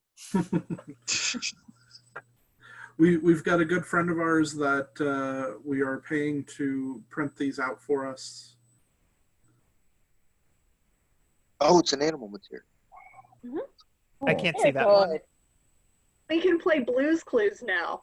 Yes, that's awesome. I like that one. This whole thing has just been an elaborate endeavor to play Blue's Clues. At that rate, though. So my life. Look at those. Those are awesome. I designed all of these, and our friend printed them out for us. What's this one? Screw. What does it look like? It looks like a screw. But that doesn't tell me what kind of material it is. Tech. Bolt. Tech. Okay. Yeah, tech. But will anything tell you as the Tech? Tech and screw magic are turns? both very rare. So we don't have as many of these as we do the other ones. They're considered refined materials, so there's a process to making them or creating them.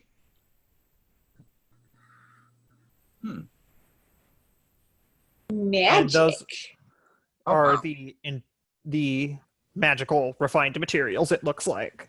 Yeah. By process of elimination. Now, there is one that I'm not showing you today. That's because those little plastic diamonds that we have, we're repurposing those as the stone. So I'm not showing those to you because y'all have seen those before.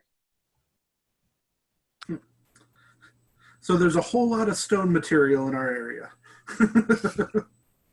Yeah. The plastic ones, not the little glass aquarium. Yeah. But those You mean the are- little spiky ones that Ortenon made? No. Oh, okay. I was very worried for a minute. So we hand out the different ones that they're just kind of the little stones. We have the glass aquarium bead ones, and there's also the plastic ones that are shaped like Okay, I know what you're talking about now. Yeah, it's the plastic ones that are shaped like gems, not the ones from Artenon. So, in relation to the crafting materials and everything, I had a question about projectile weapons, if this would pertain to that, or anything We about can that. cover that. These aren't necessarily. Are you talking about crafting projectiles, like? Yeah. So in game or out of in game. Okay. He is wanting to know how you get a musket or whatever it would be. No, I don't want a musket. But I do have so arrows and bolts are a little tricky to get set up and everything. But I know it's really cheap to make to convert stuff to be able to fire these little darts. And I was more curious if there's some sort of configuration to make a dart gun that would act less like a dart gun and more like say a crossbow, like a little mini crossbow. So I have this prototype and I can't find it right now, otherwise I'd show it, but it's a wrist mounted crossbow that just has a little key ring that you could use to shoot it, and it just fires one at a time, and I was curious how that would be handled. Like, I don't see how the projectile itself could get big enough to be safe. Oh, these? Also, the contraption itself sounds mildly unsafe to me, if I'm imagining it correctly. I'll have to get a hold You of it. would definitely have to see it. Yeah. You want me to build a prototype? I have one already made. I can't find it. So are the darts just the regular Nerf darts that you're using? Yeah, they're just Nerf brand darts. That was the whole goal, was so that way it would actually fire just Nerf brand darts, because I know they're a little more on the safe side. We would definitely have to see it. I don't want to pass any judgment on it without being able to see it, hold it, see what it does, how it fires, any of that sort of And it stuff. still has work. And it still has work that needs to be done to it. But I mean, yeah. I'll just have to get a hold of it and get it in your guys' hands somehow. Yeah. And anything like that, especially crafted weapons, for the sake of the game, you pretty much have to build it and let us test it and play around with it. We have, when it comes to like bows, we have certain poundage that it has to be and stuff like that. And so, especially new things, we just got to test it. As much as I would love to be able to save the time for you guys and say, well, this won't work because of this, it's hard to say with this new stuff. Yeah. Just wondering, speaking towards that question, how do we test the poundage of a bow that we already have? Does anybody know? I don't. Should be marked on it somewhere. Not necessarily. You can, maybe not right now, but you can. The archery stores can definitely do it for you. They have a special kind of weight thing, and that they'll actually pull it back, and it will tell them the poundage. Yeah, I think Ryan has one of those things for testing on site as well, doesn't he? I've never seen it. I think he's got calipers, but I don't think he has a poundage tester. I thought he He did. did at one point, but I don't know if he still has it or not. So, in terms of testing poundage, for bows, I know Ryan? anybody. Oh, sorry. Go ahead. Ryan says he does have one. He says that a fish scale will get the job done well enough if you don't want to buy a fancy one. That's what I was about to say. Okay. That if you're an avid fisherman, the fish scale works as well. Beautiful. But yeah, All you right. basically just hook it on the bowstring and pull it back like you normally would, and it'll tell you how much poundage it has. Brilliant. Brilliant. You pull it back to where your normal length of draw would be, and that'll tell you your poundage of your bow. I have one that I'm pretty sure is like 22 or 25 pounds, but I don't know for certain. So, well, now you know how to find out. Yeah. And when it comes to arrows with that, there's some resources that we can point you towards if you're interested in the tips, because there's some specific ones that we like quite a bit. Mm-hmm. Okay. It's not terribly important, but it's just good. Yeah. Cool. Oh, sorry for the noise. I didn't realize I was muted. So, but thank you so much, Angela, for showing us those. We are all excited. We'll have more information on converting and stuff later, because we'll deal with it when we start having events again. Yeah. it's nice to have a little teaser of what's to come, though. That I'm very happy to finally see those. He dropped them off, and I'm like, nope, those are going to sit on my porch for 3 days.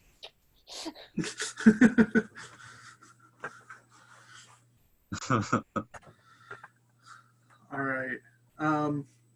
Do any of the other GMs have anything left to talk about? All right. Well, then at this point, do you guys have any questions or anything? We can start off with just talking in here, but if you have a specific question that one of us wants to field, then we can jump to one of the breakout rooms or something like that. Okay.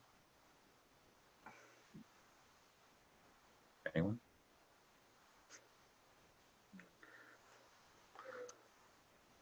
Any questions I would have, I've already asked in interpersonal messages. So, that's whenever folks can do it. Which, we're there. Do you still have a message that we haven't responded to? Like, did you send us something? Me? Yeah, Ben. I sent a message to a group of you a few weeks back, giving some potential ideas for Hanu and for Kieran. Okay. And it was just kind of like getting your thoughts on it. If some of those things seemed appropriate, should I go in another direction? That kind of stuff. Gotcha. We'll take a look at it. Sorry we haven't gotten back to you on that. Life kind of got crazy. Really? Who would have thought that? Yeah, I was hanging by my phone, waiting. Every day. Clearly. So personal.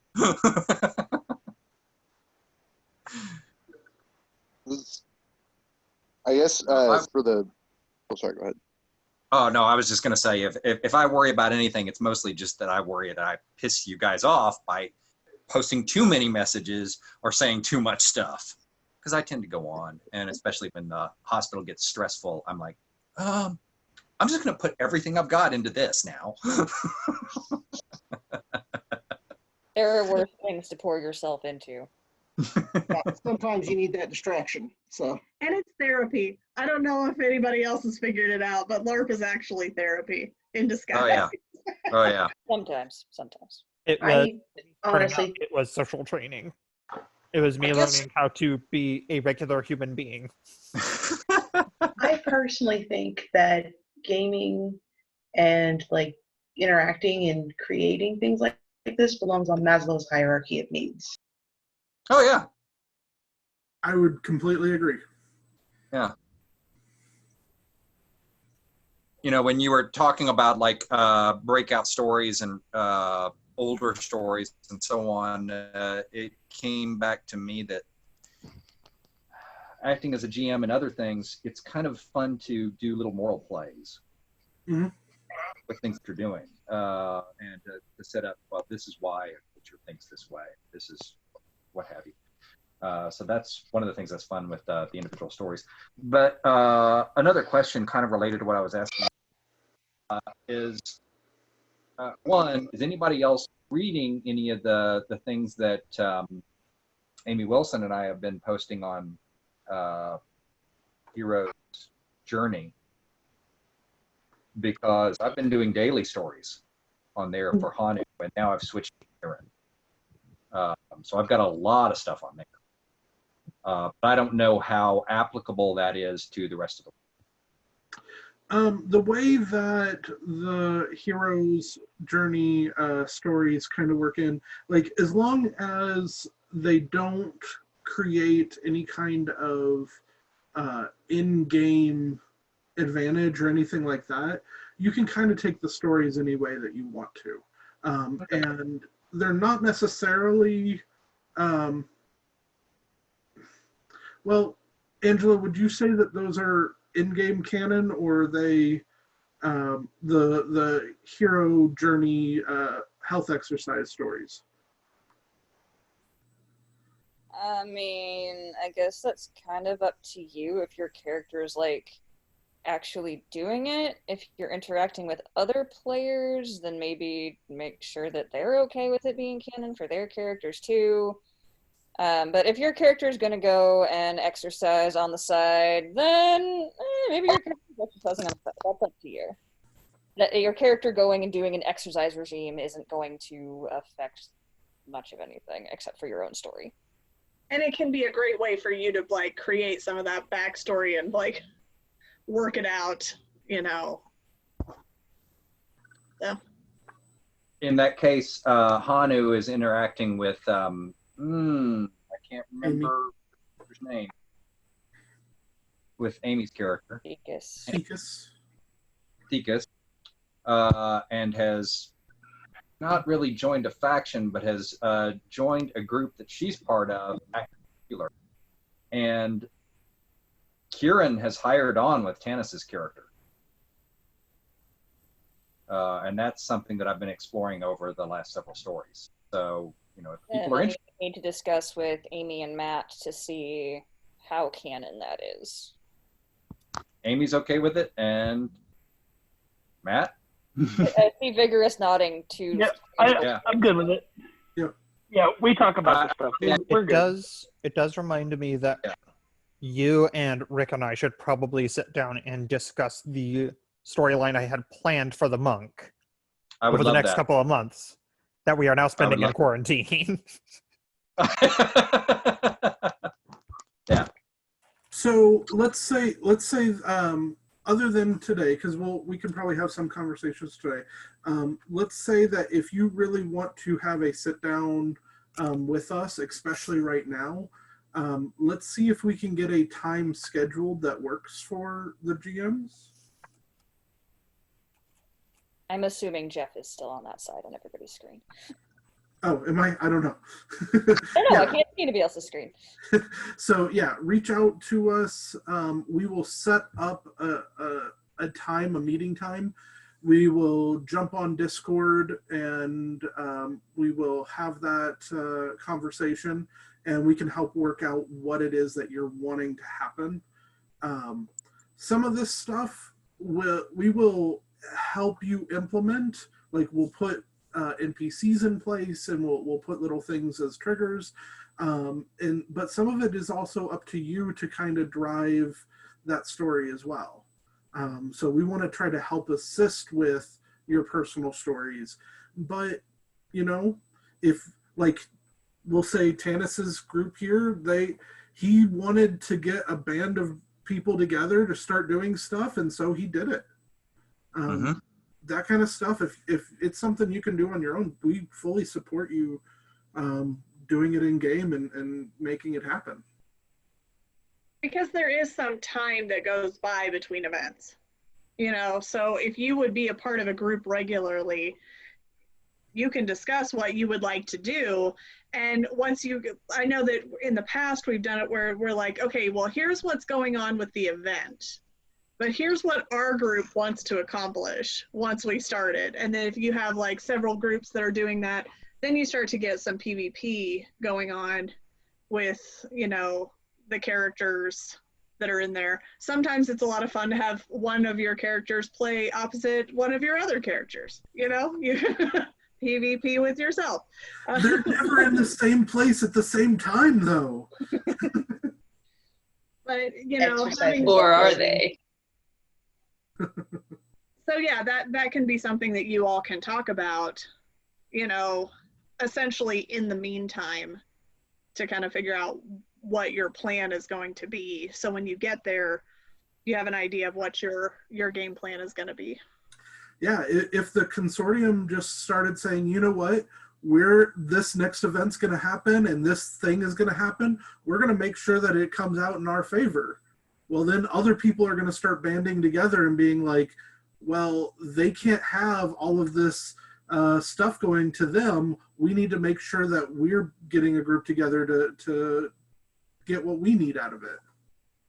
So I'm going to tell a real quick story if you guys don't mind. Some of you know this, but we had an event several years ago that there was a group of dwarves, and Zaravika will like this one. There was a group of dwarves who were trying to like own the mines at this camping event.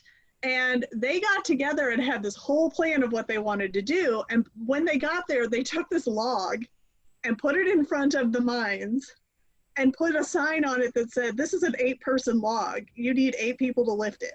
That was not a game mechanic or anything that anybody did, but they put it there. And then another group got 8 people and brought it to the GMs and were like, hey, what do we do with this? And the GMs were like, I don't know. So, it created a story that was very personal to them, and you know, it was just playing around with stuff. But you know, they had their own mission. So those, you know, we're obviously not wanting you to like change rules of the game, but mind you, we asked the current GMs at the time if it was okay if we could do that, and they said yes. So before anything that's like outside of the barriers of the current rules, obviously make sure that makes sense. But, you know, that was something that the dwarves used to build connection. And that was a story that became one of those stories that you just tell. And, you know, that's really good for you guys to keep playing because you become invested in the creation of the story.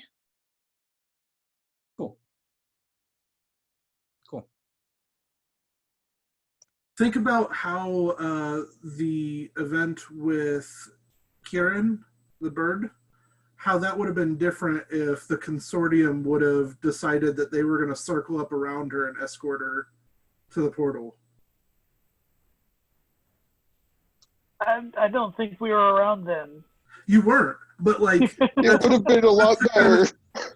That's the kind of stuff that we're talking about. Though, is like, on it because that was the event that all that.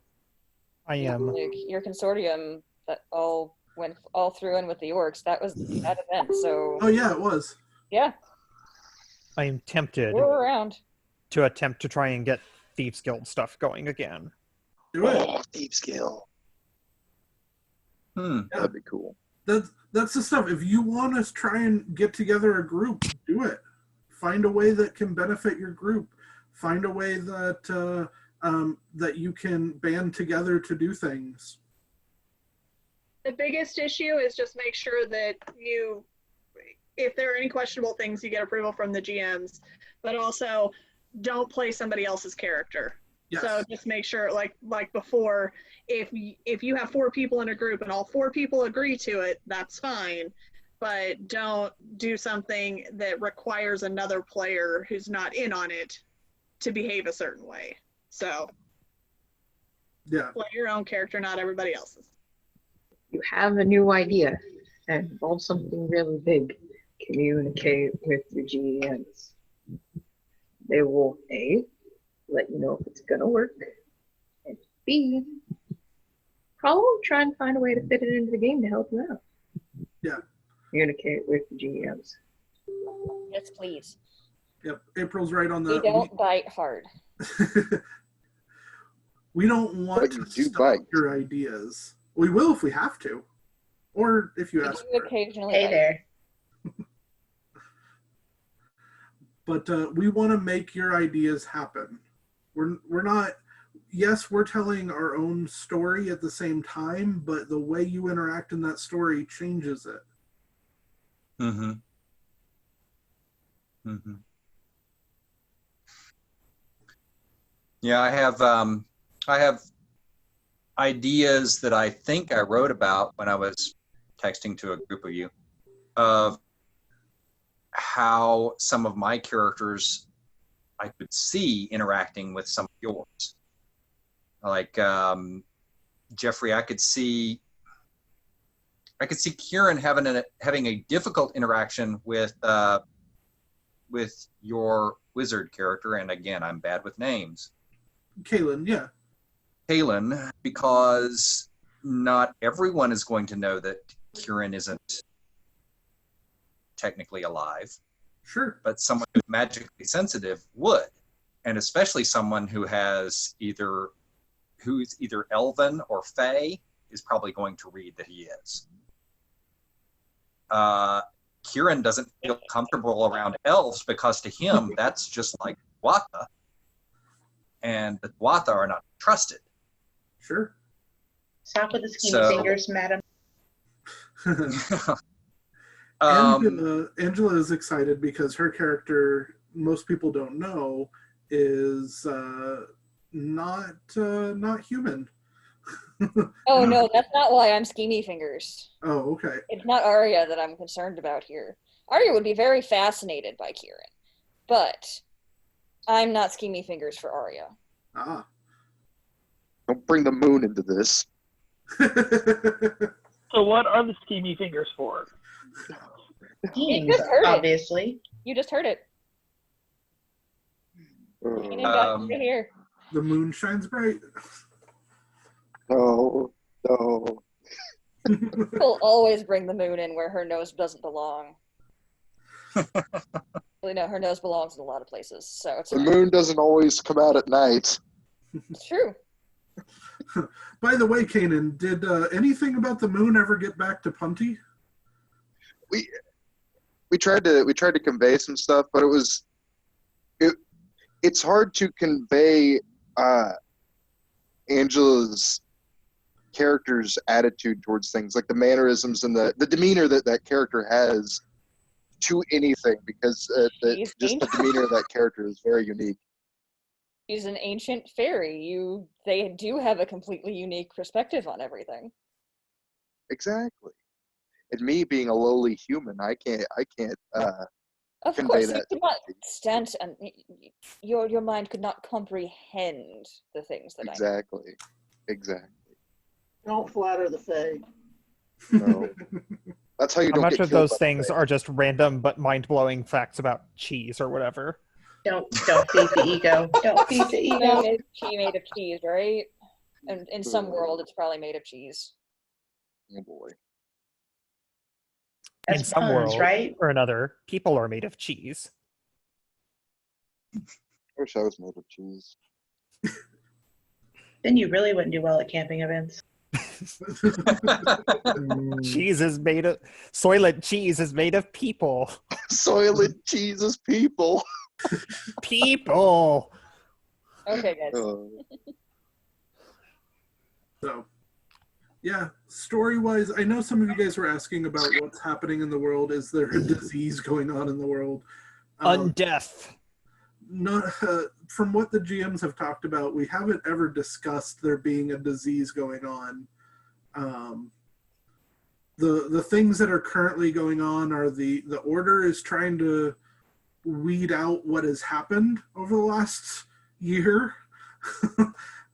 Because a prominent, a prominent, what was it, paladin died, and now there are orcs that are in the area, and there's rumor of cyborgs, and like the Order knows a lot that's happening, but they don't know exactly what's happened yet. So that's the big like events going on, is the Order is really digging into things.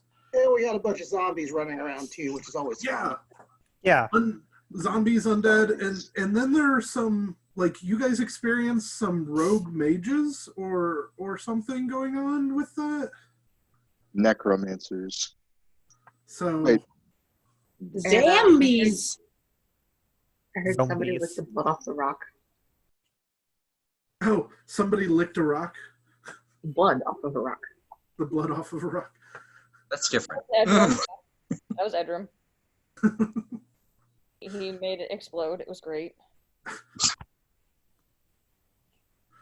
The blood wasn't Aiken's, was it? I remember I got bashed in the head with a rock a few times. Not that I'm aware of. No, the blood was an arcane mark that was left by the rogue mages that basically triggered a fun little effect whenever you touched it. Oh, okay. So, maim left arm happened quite frequently. The arcane mark is currently being assessed by the Order, so everything will be fine. It's okay. We got this, guys. Fine. You need to Fine. picture a little trademark symbol after that word when the Order says it. Sure. It does really great work to understand magic.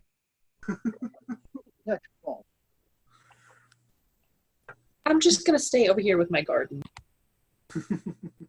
Test. I'm not super loud anymore, yay. Yeah. Somebody is saying test. It was April. April. So, what Okay, other things so- you guys want to talk about?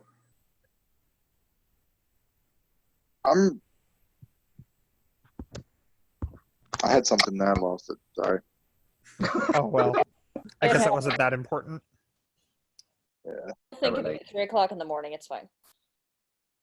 It's exactly what time it'll come to me. And then message everyone immediately.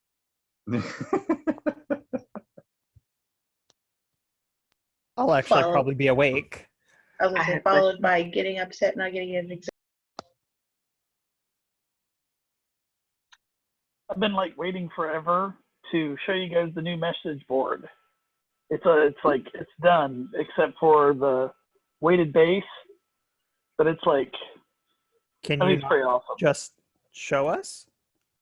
Well, I think it would lack just showing you. Like, I want you to be able to see it and like be present in it, and then be like, hey. You do understand how cameras work, right? We would be able to see it. I mean, like, But it's not the same. Right, it's So not a the same message thing board. to you. A message board isn't the size of like this, and can't just, like, Right. hold it up to the. We wouldn't be able to get the like a real sense of it. Right, exactly. It'll get there. And that's another thing that will help with those personal story plots. Like, if Juniper needs resources and she wants people to go get them, Always. She might put up a something on the message board asking people to get her resources, and she'll pay you for them, or things like that. The consortium might put up messages saying, "Hey, we are to hire. Let us know what you need." And Becca, that face was priceless.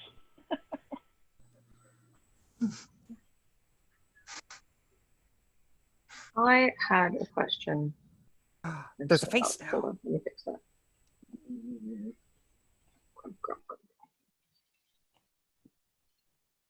Nope, that's not what I need. Recording devices. I need this one. Levels. I'm gonna have to change my freaking name. yeah, there's 2 of you Beccas in this meeting. Maybe it'll It's not the first time. There's 2 Beccas. In my defense, mine on there is Becky. I'm sorry. Also, that Becca has been through several other Beccas in this group. You're So just what the I'm latest in a hearing long string of other Beccas. is that there can be only one. No, And we no. at some point It's we'll just have to Two engage original Beccas in Becca enter. and your combat. other One Becca Becca. leaves. 2 Beccas enter. 1 Becca leaves. All right, April, you have a question? I hate my microphone. I keep changing it. Anyway, I'll just talk from back here. Lounge.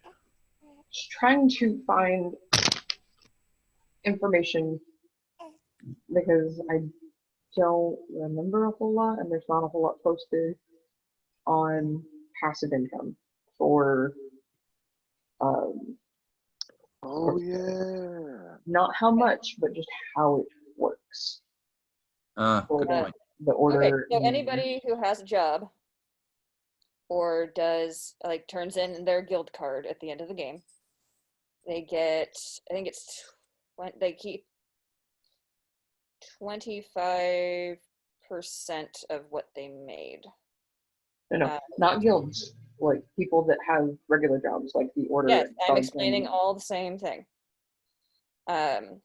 For people who have the regular job, like the guild, it'll give the 25% of whatever, you know, the thing was worth. For other jobs, it's a certain amount of copper per day, and if you attended the event, you get 30 days worth of pay, and then you keep 25% of that.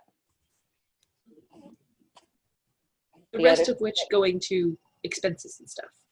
Expenses, so your rent, your food, your utilities, just like your paycheck in real life. So you keep 25% of that, and I automatically add it when I take the sheets and do all the other stuff. When I do the administrative stuff, I just automatically do it. So, Yeah. and the key with that is that you had to have attended the event. Yeah. Now, out of curiosity, so not for the guilds, but for the professions, which I know you just explained both of them. Does a consortium count as a profession? No? Okay. It's the order, the military, and the guilds at the moment are the things that give passive income. I Consortium. would want to be a part of those. I like the Consortium's a privateer. Like you set your own wage. If you decide You that get you're going to work, paid by doing things. right? Exactly. You get paid by other people for doing things they want. Right. Or Okay, so it's like- sometimes for In which doing case, you things to just other do whatever you're people gonna that they do. don't How many want. people at a time, guys? One at a time. One at a time. The whole thing is that if someone agrees to a payment method, then that's all your income. You don't have to worry about the whole. You only get 25%, but you have to put yourself out there to get that money. That's why you're a privateer. You're freelance. Exactly. Okay, so it's a case by case, job by job type pay. The- It's not just a constant profession. The plague nurse Commission does that versus effectively at the salary. moment, where the entirety of her income is just, oh, I healed you. Here's a bill. Yeah. Here's a little I have a lot of extra fun for paid making me bills. use items. Here's a little extra more for making me do it in the middle of combat. etc. Man, I have a lot of unpaid bills to the plague nurse then. No, you're basically just her calling boy now. We'll just do Perfect. that. The other thing to keep in mind too is because if that is your only income, you need to make sure that what you're setting aside at the end of the event so that you start off future events with something in your pocket. Are you suggesting that if you do not have a job, you are getting billed in between events? No, it's just whatever whatever you're checking out with is what you're going to have. Essentially, if you don't have a job that you're earning income during the month, whatever you checked out with is what you're going to have available in your. Okay. Oh, I get Don't you. spend all your stuff at once. If you check out with 5 copper, you're checking back in with 5 copper. Yeah.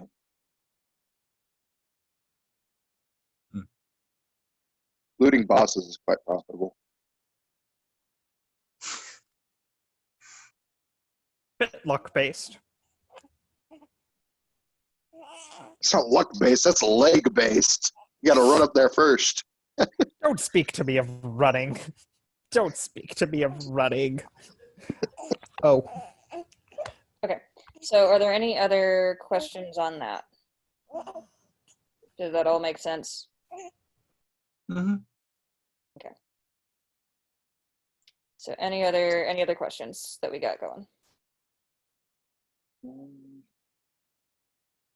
I can't think of the one that I forgot. That's generally how forgetting works. Yeah.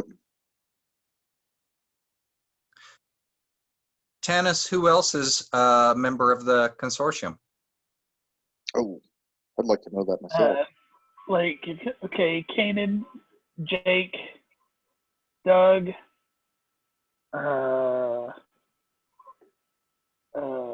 who else? The tiger guy. Isn't Gordon part of it as well? Yeah, Gordon. Gordon Barrick is part of the military. Oh, He can have a side gig. I did not know that. That's. Oh. Hey, Simon. Oh. Am I going to have a talk with someone? What is the consortium's opinion on having more than one job then? Does the consortium demand absolute loyalty? Actually, all you have to do is while you're in the consortium is to adhere to the tenets, and there's only the 4. So as long as for military and order, probably a no-go because the military and the order wouldn't like that. The guilds might not have as big of a problem with it, though. My new vampire could conceivably do. Allegiance. The military, you've sworn allegiance. Yeah, you're not. There's no other side gig. Well, okay. Oh no! Oh no! Okay, with Tanis being ex-military, he still has a personal allegiance to the family, but he is also retired. Exactly. But he still has an allegiance. He does not get paid by the military and does not take an oath for the military. The same would be true of the order. Anybody who was in the order would not be a part of the consortium. or should not. I don't know. I suppose the order could hire somebody explicitly to join the consortium and spy on them. I have two people that I have 2 people that are working with the order but are in the consortium, and I know that they're not spies against me.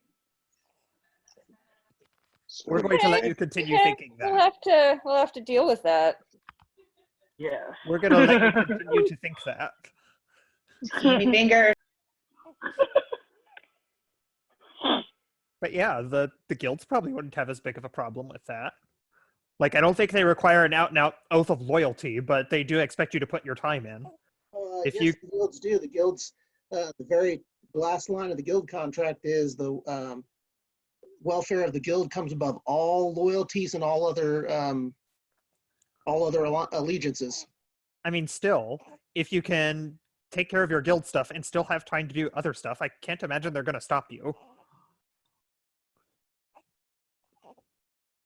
I'm curious if there's something that they actually had to sign, like a physical copy, or is it just like an unwritten rule?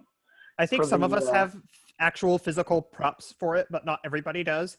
In character, yes, there is a physical contract somewhere that your character signed that says, I will do this, this, this, and this.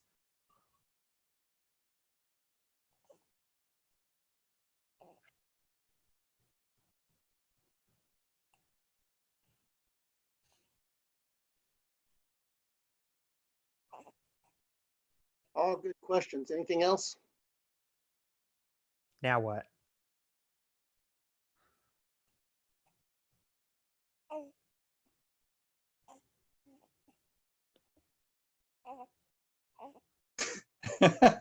Now what? If there aren't any more questions, we probably can adjourn. If any disagreements?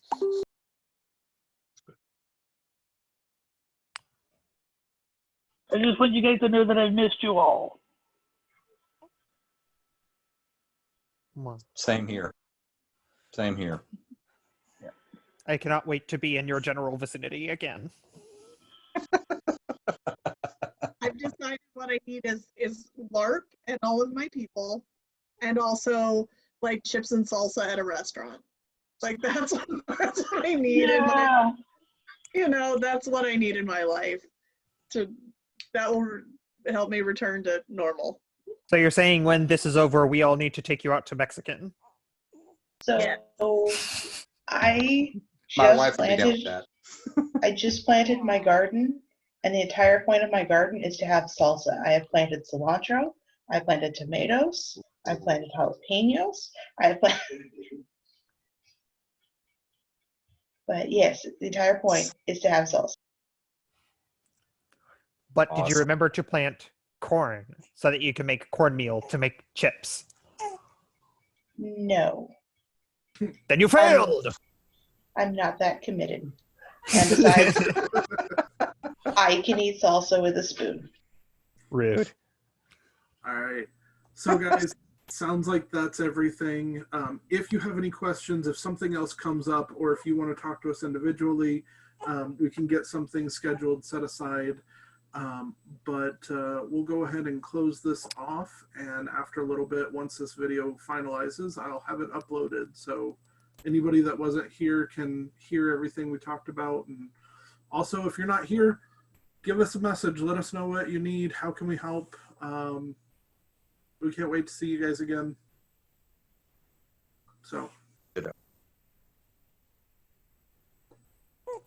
Don't forget to wash your hands.